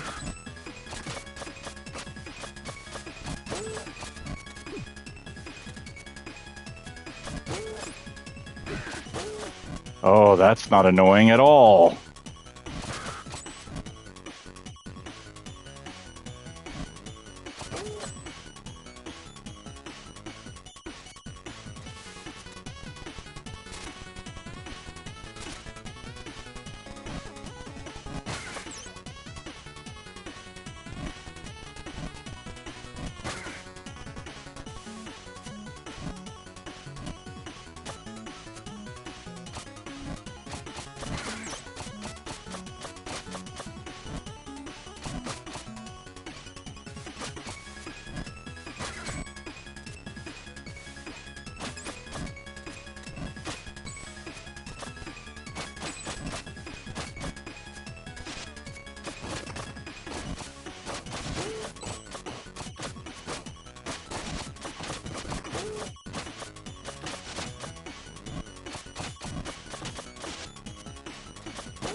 God damn it.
Ah!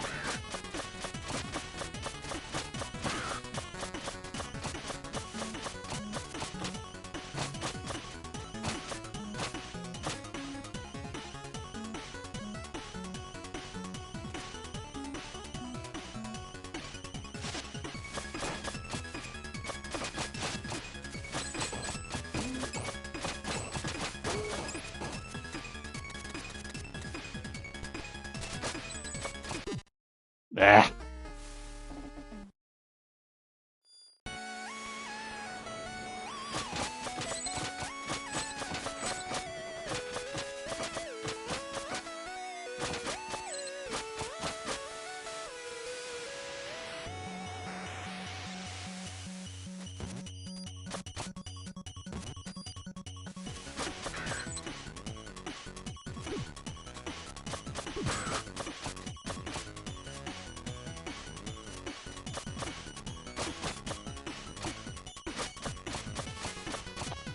Hey.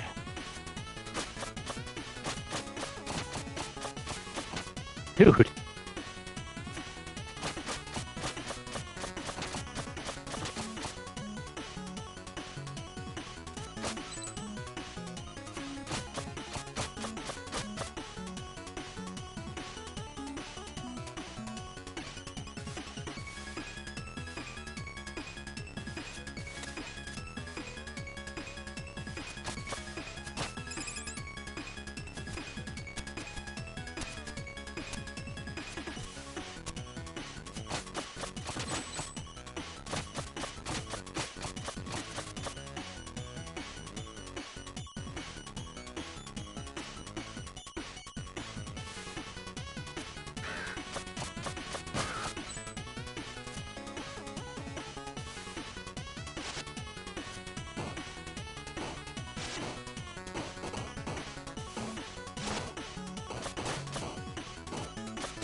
Yeah.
Ooh, got lucky there.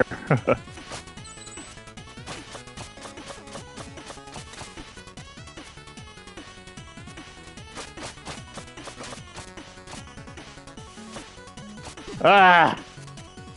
And they do that.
Oh, does this mean we get to do the thing? Keep your hood on shortly. Shorty. He still needs to pass the final test. But I want to do the thing. Now, we need to see how attuned to the scroll he really is. Great. Take it away, Prophet. Welcome, messenger. Please hold the scroll aloft so that the prophecy might be fulfilled. See, I told you he was slow. Yeah. You weren't kidding. Please hold the scroll higher than that so that the prophecy might be fulfilled.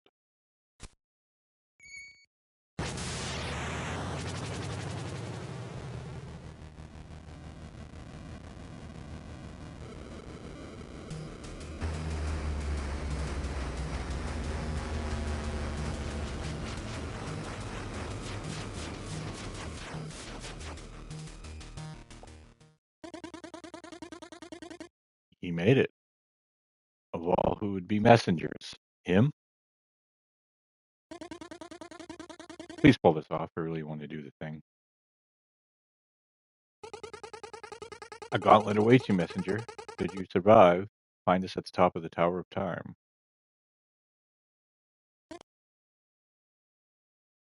Glacial Pete.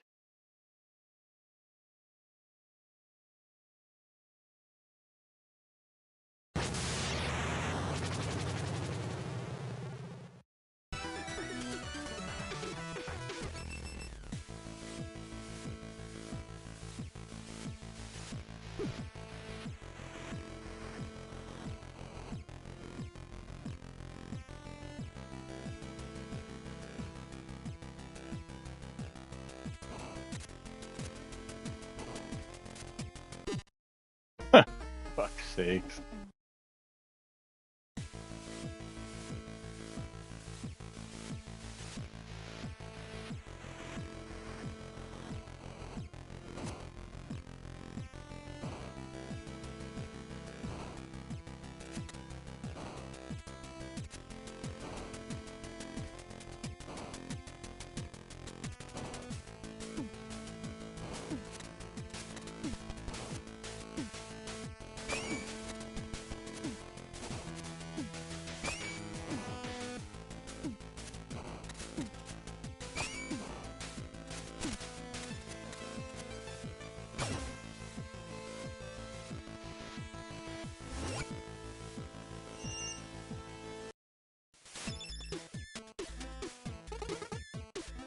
I'm sorry, what? Ah, yes, the big reveal. Indeed, my dear adventurer, you had been teleporting into this very room all along. So where are we? In the Tower of Time. And where is that? Surely you mean when? To be honest, I don't really know. The tower is a device that travels through time and manifests to test messengers who are deemed worthy in order to relocate them as needed. Where will it take me? When? It will take you to the time most in need of a messenger. That is, if the tower doesn't kill you, of course. Need anything? Yes.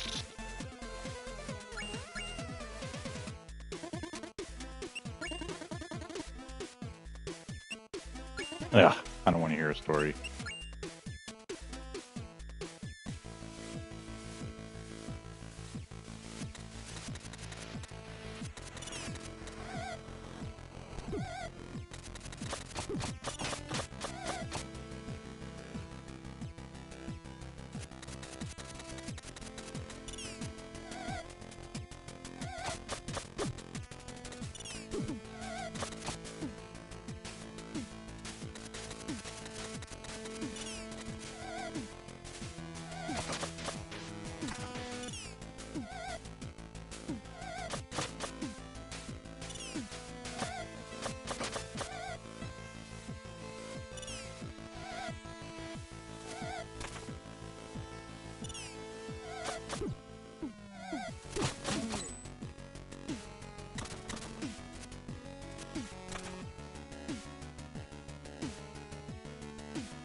Fuck.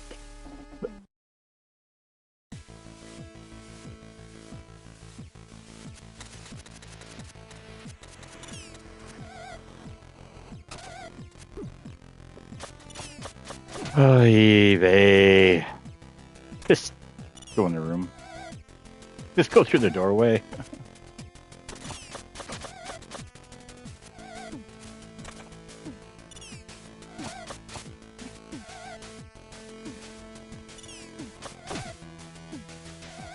Uh.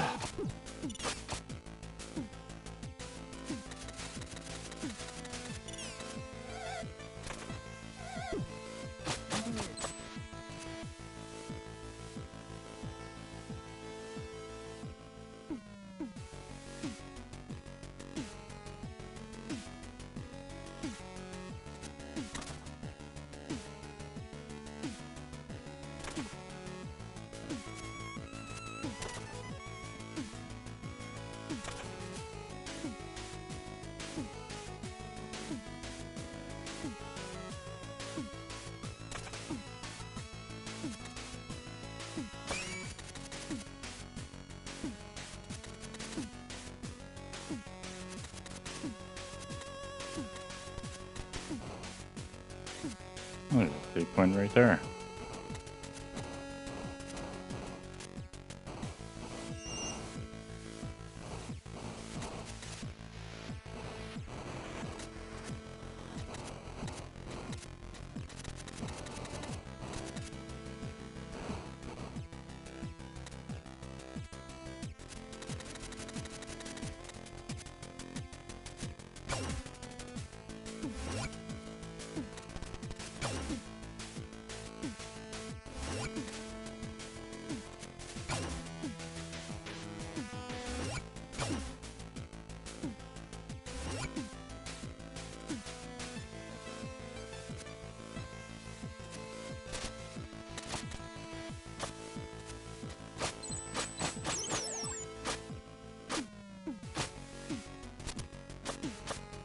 Ugh. Ugh.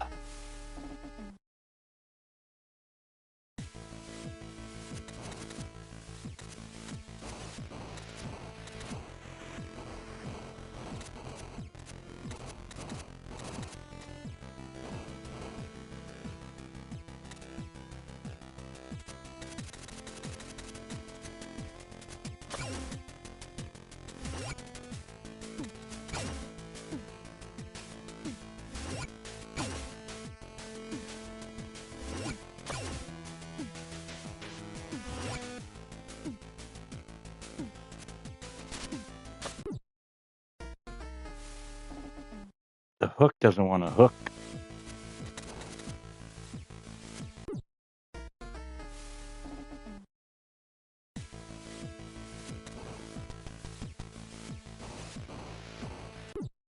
Oh my god.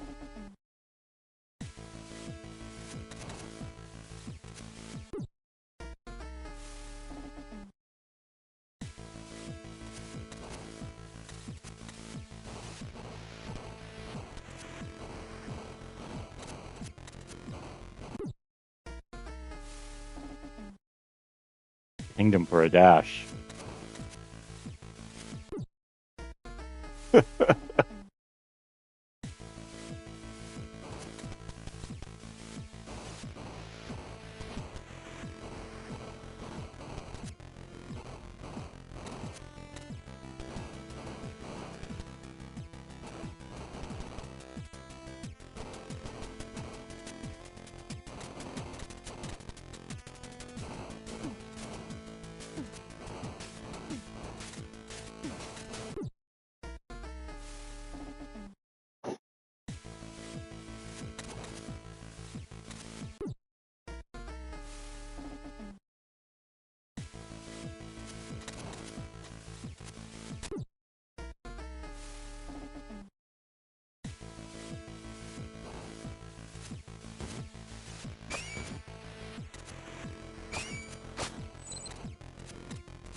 Ugh.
Thank God.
Oh boy.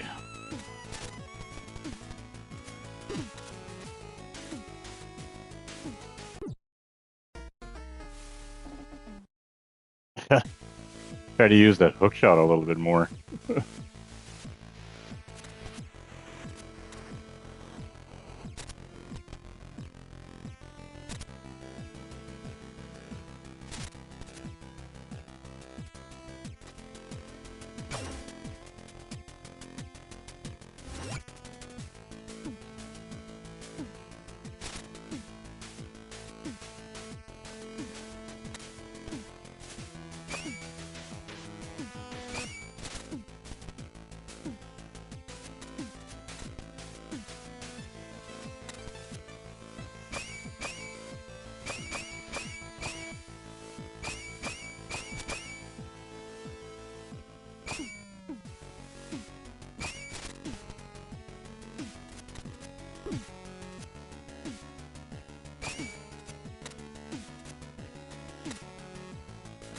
Whew.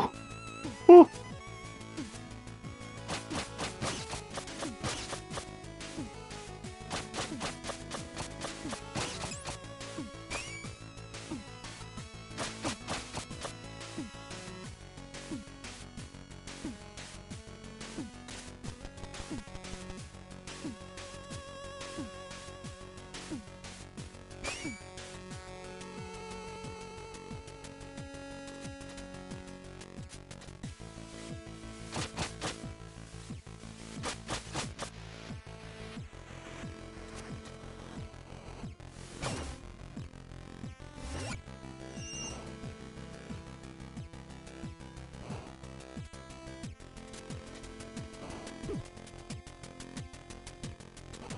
That's not how you do that.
Swear to God.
Forget it.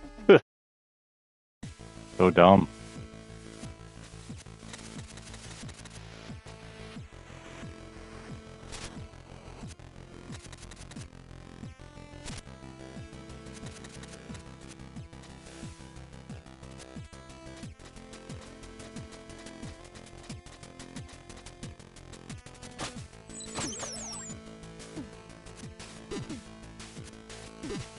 Ah.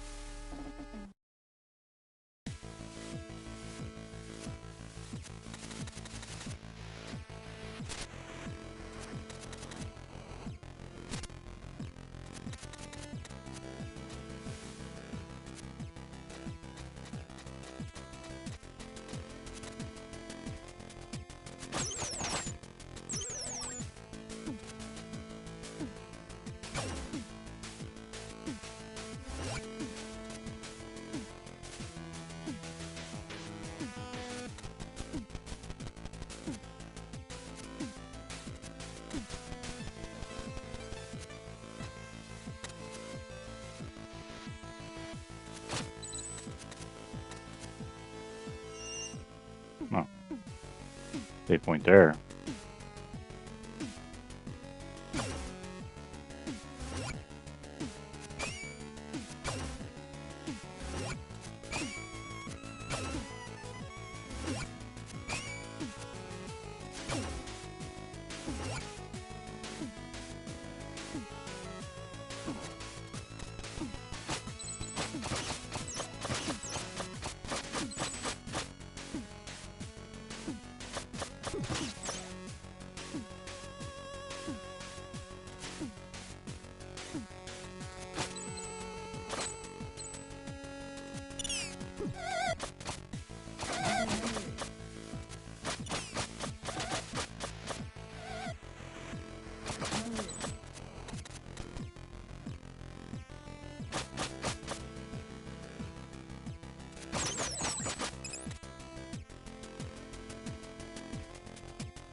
That's cool.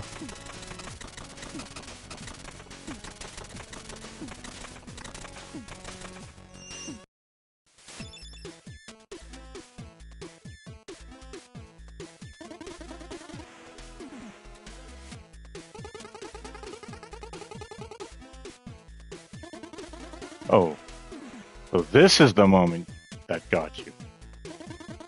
My shop is connected all over the world, and that's totally fine, but somehow it can't be in the same building twice. I can't believe you. 1,000.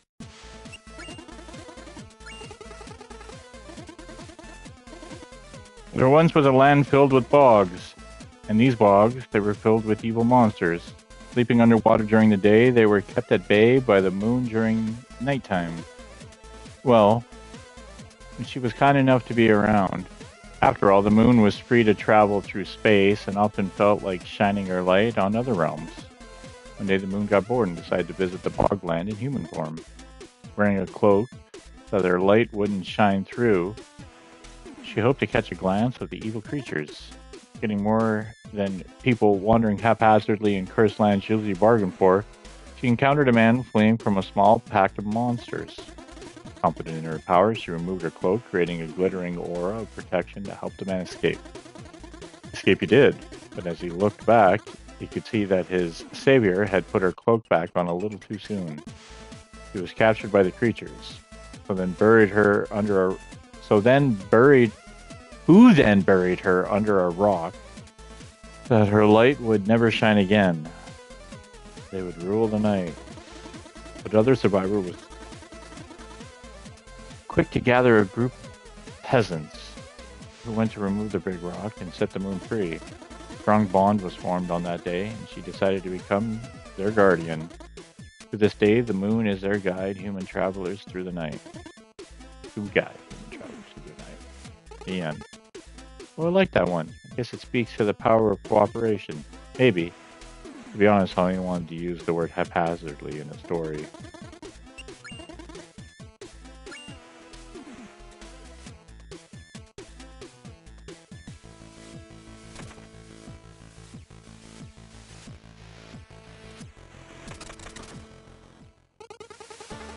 So you made it through the test of will.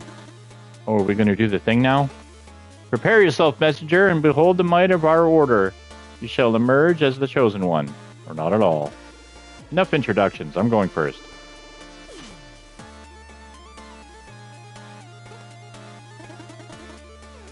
Well, someone's excited.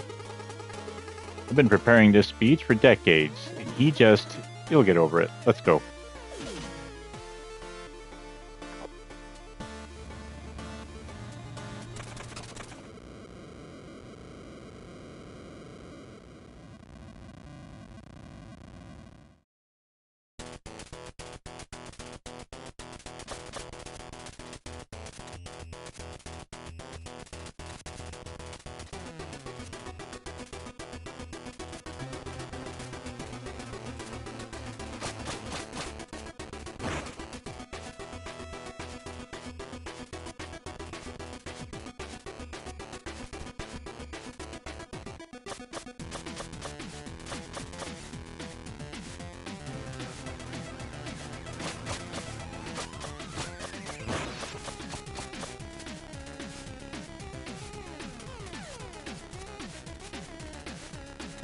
Whoa!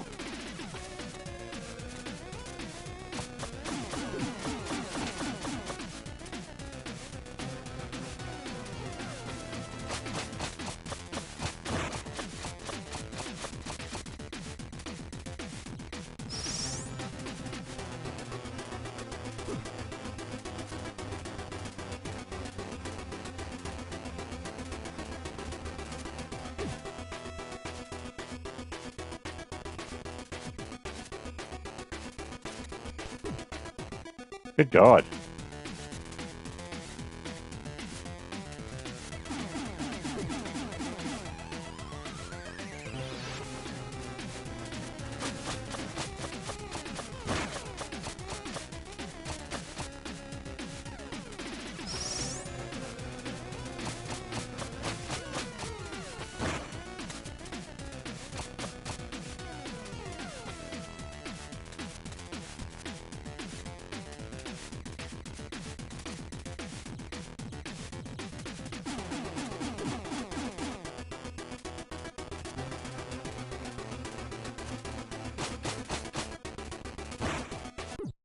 Jesus.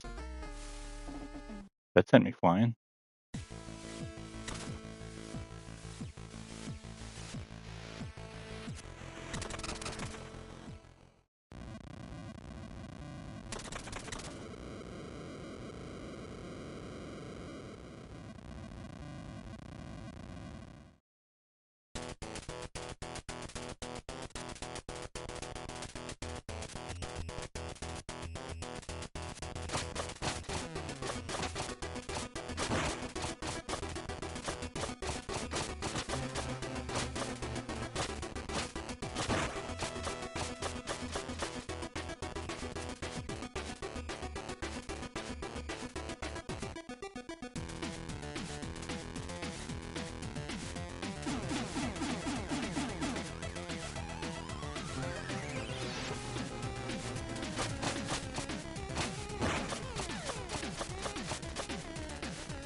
Whoa.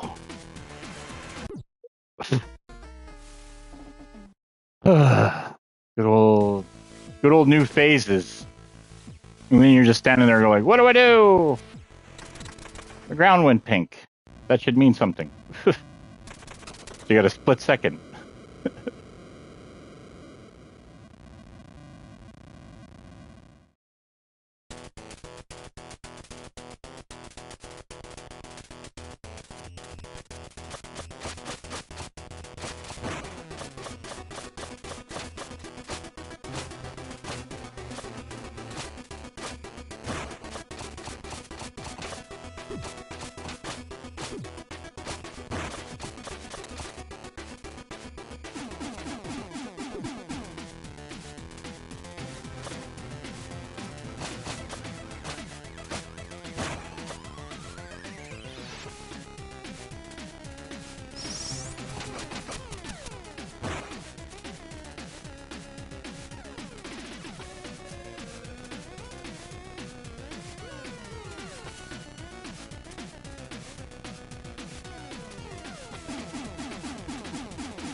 You're not paying attention.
Ah!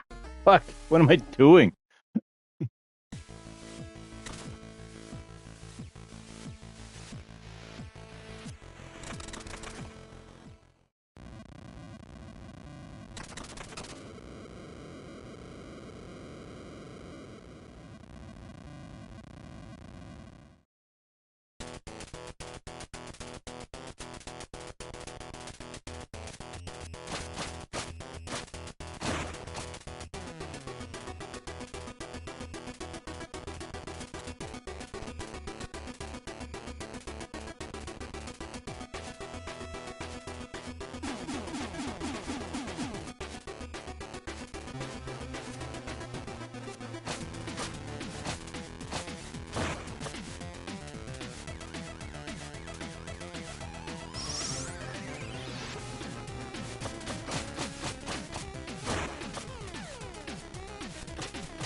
I got off on the wrong time.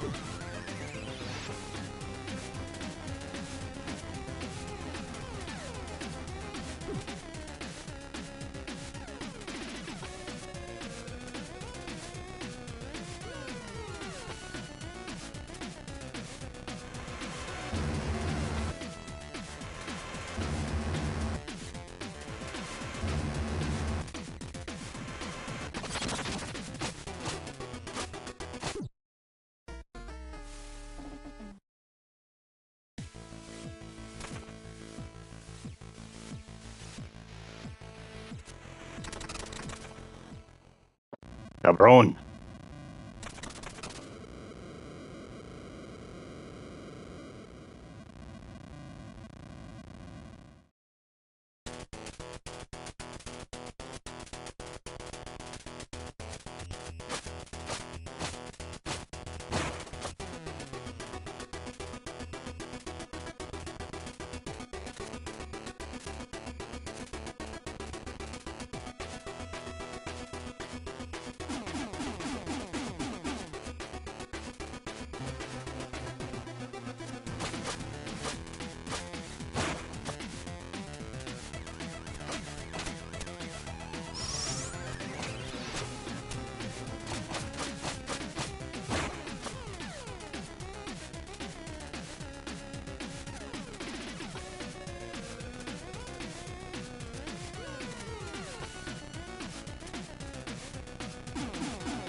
Oh, time.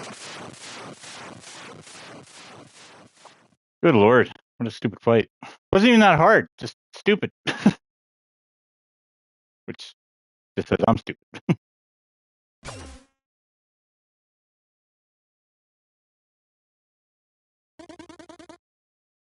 Okay, I think he's coming. Please let me do the prophecy bit this time. I'm staying out of this. Do whatever you want. Ahem. And so you made it through the test of might. Okay, what's next? To fulfill the prophecy, you must now pass the test of faith by taking the leap. The leap? The leap, yes. I don't get it. Well, test of faith, leap of faith. Makes sense, no? Oh, just jump already. Come on, I was trying to have an epic moment here. Now, hero, lend your courage to hope and your strength to purpose. Then dive into your destiny to emerge as the one true messenger.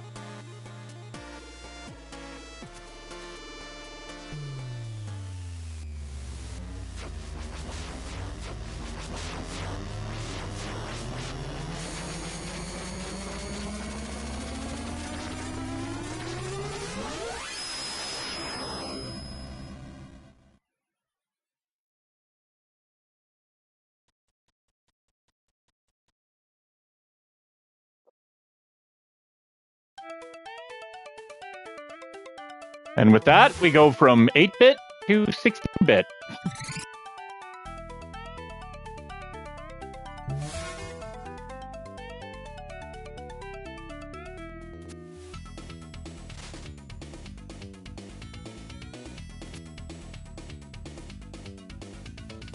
Sweet 16.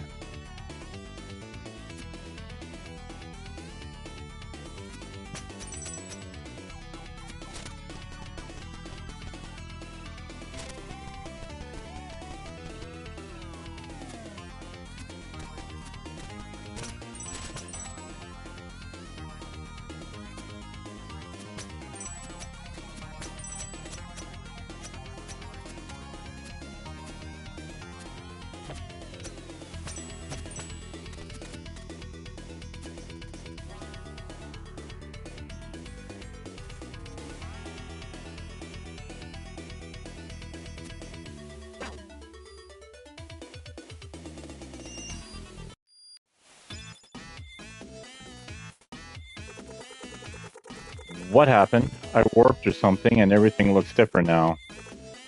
Hello? Okay, that is a really cool hat. Seriously, wow. Any idea what happened though? Sorry, I just can't get over that hat. Need anything?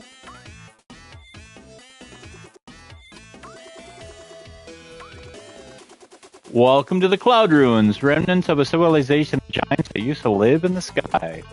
This place is beautiful, but the structures feel precarious. Yeah, bad place if you're afraid of heights. How high am I? You mean, in my opinion? What? Oh, geographically. Well, you went to the Tower of Time at the top of the mountain and then exited through the top of the tower, so I'd say fairly high.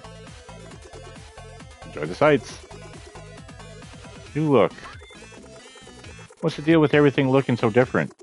You know, I was wondering how you were going to deal with the implications of time travel. It seems ignorance really is bliss. Pardon? That moment in the Tower of Time? Yeah? It sent you to the future. Neat. Yes, precisely. Neat.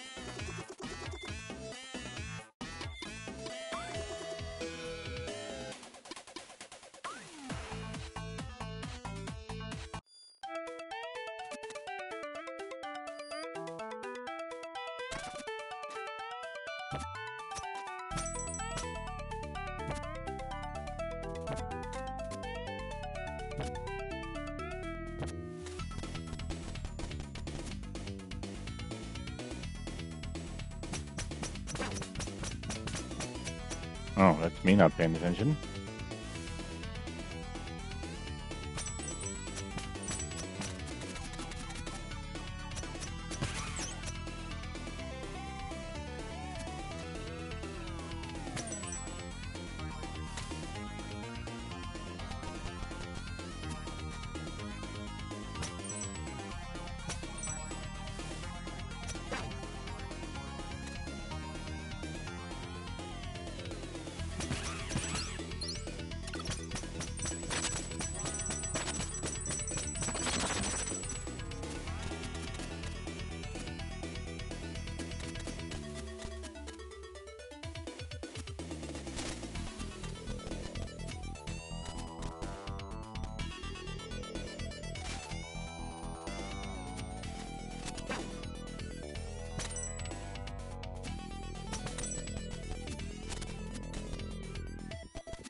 So, cool hat. Oh, you like that? Is it why you chose to wear one as well? What? Well, you have the same hat. No, I got it first. Was that what you're going to tell yourself? Fine. I did have the hat first, and you were all over it. Right. Yeah, that all happened. Sure. It's true, though. Looking for your head in the sand all you want in an attempt to preserve your ego, but clearly it's not going to work on the person that was there when it all happened.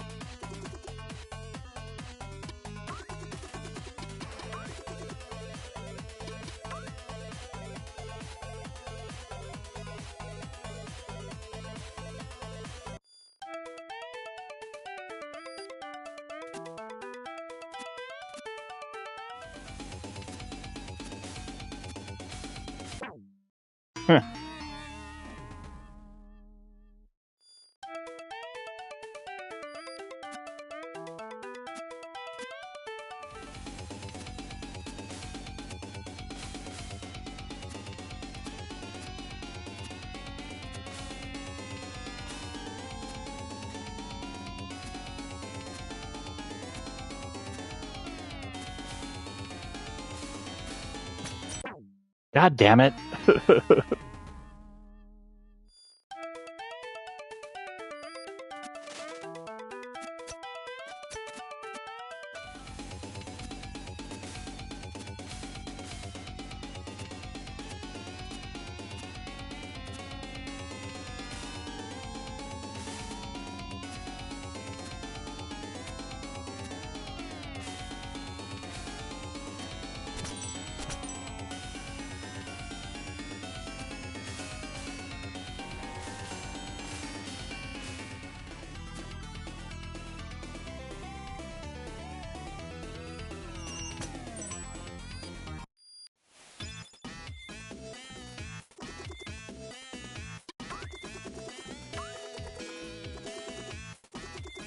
Once was a starving little boy who never missed a chance to help his fellow villagers. One day, after helping an old man carry a heavy bundle of wheat, he was offered a loaf of bread.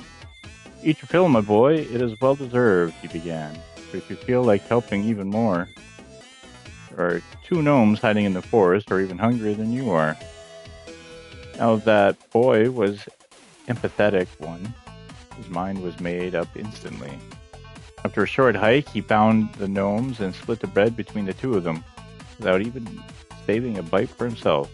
Thank you, kind little boy, the gnomes beamed. Seems you have lifted our curse. Indeed, to punish them with their greed, a spirit had put them under a rather annoying spell. They were exiled to the forest, carrying a magic little mill capable of producing anything its bearer desired. The little mill's magic would only be activated once the gnomes were fed by a stranger acting out of selfless generosity. To starve while carrying a relic promising abundance, a cruel fate indeed. Now you can imagine little boy's surprise when he was given the magic item. Name something you want while turning the crank to the right, and the little mill will produce an endless stream of it, the gnome explained. Turn to the left and it will stop.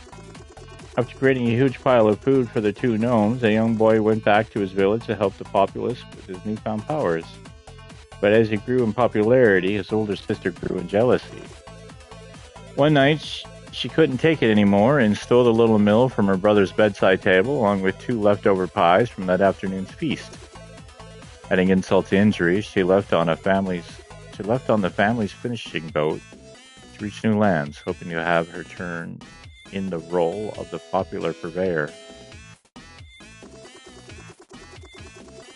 Once out at sea, she decided to try one of the pies, which to her taste were lacking a little something.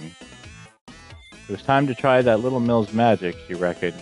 Give me salt, she said, turning the crank to the right. And salt she got, heaps and heaps of it. Our older sister had never bothered paying attention to how the mill could be stopped.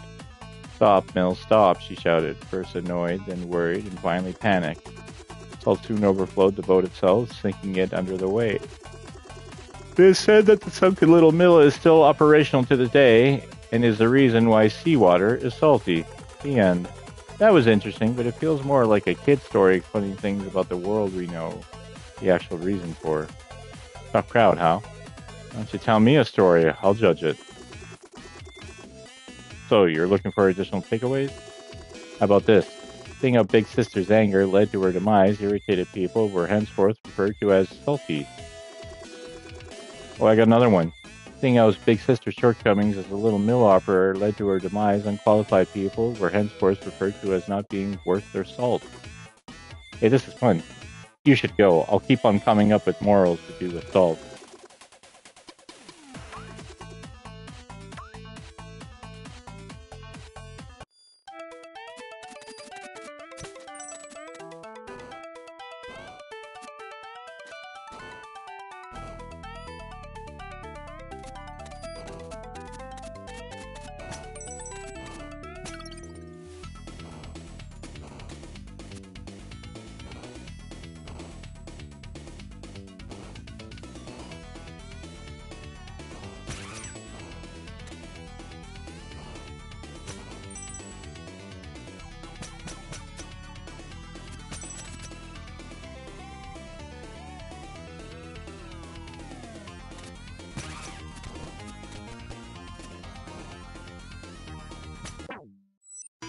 Ah.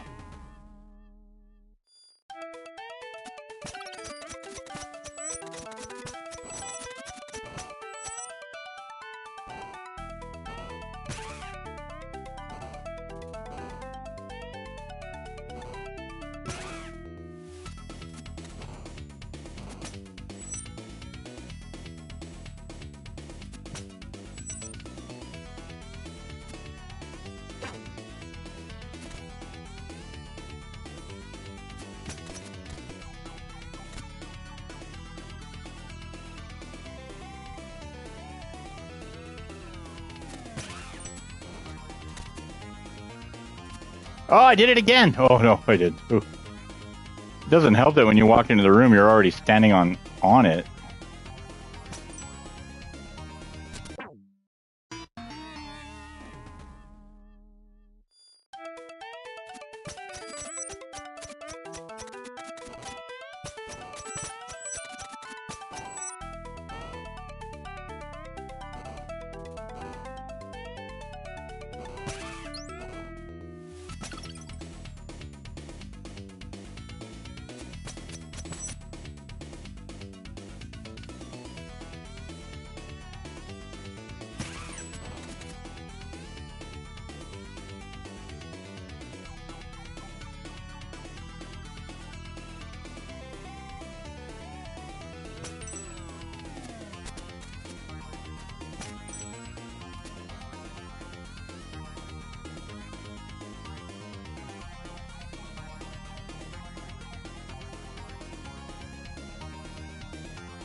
Ugh.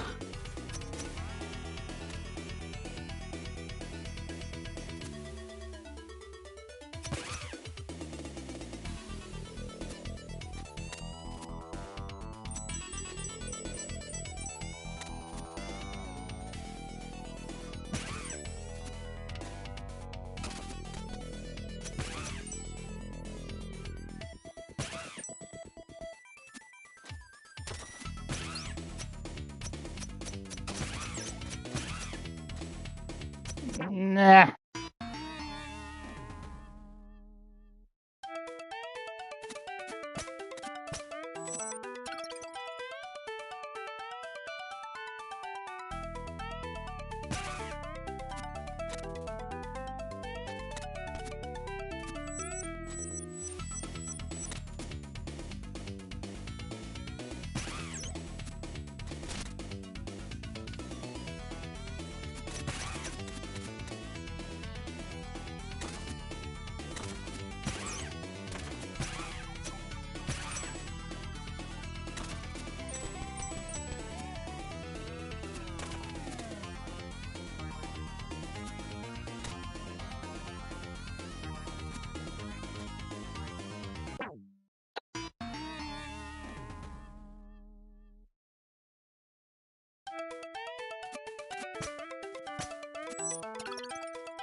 God damn it.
Dude.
Oh, yeah, I did that all right. I sure did.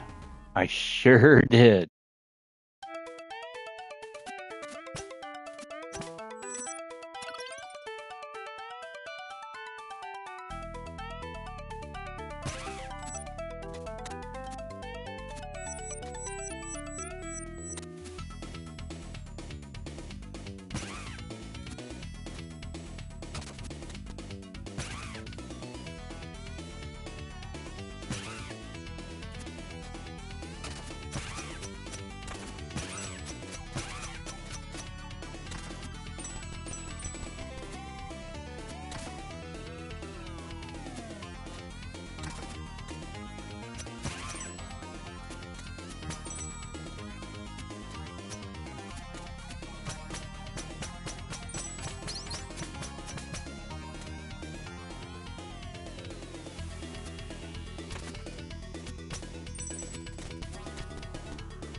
Dude.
1,000, yeah.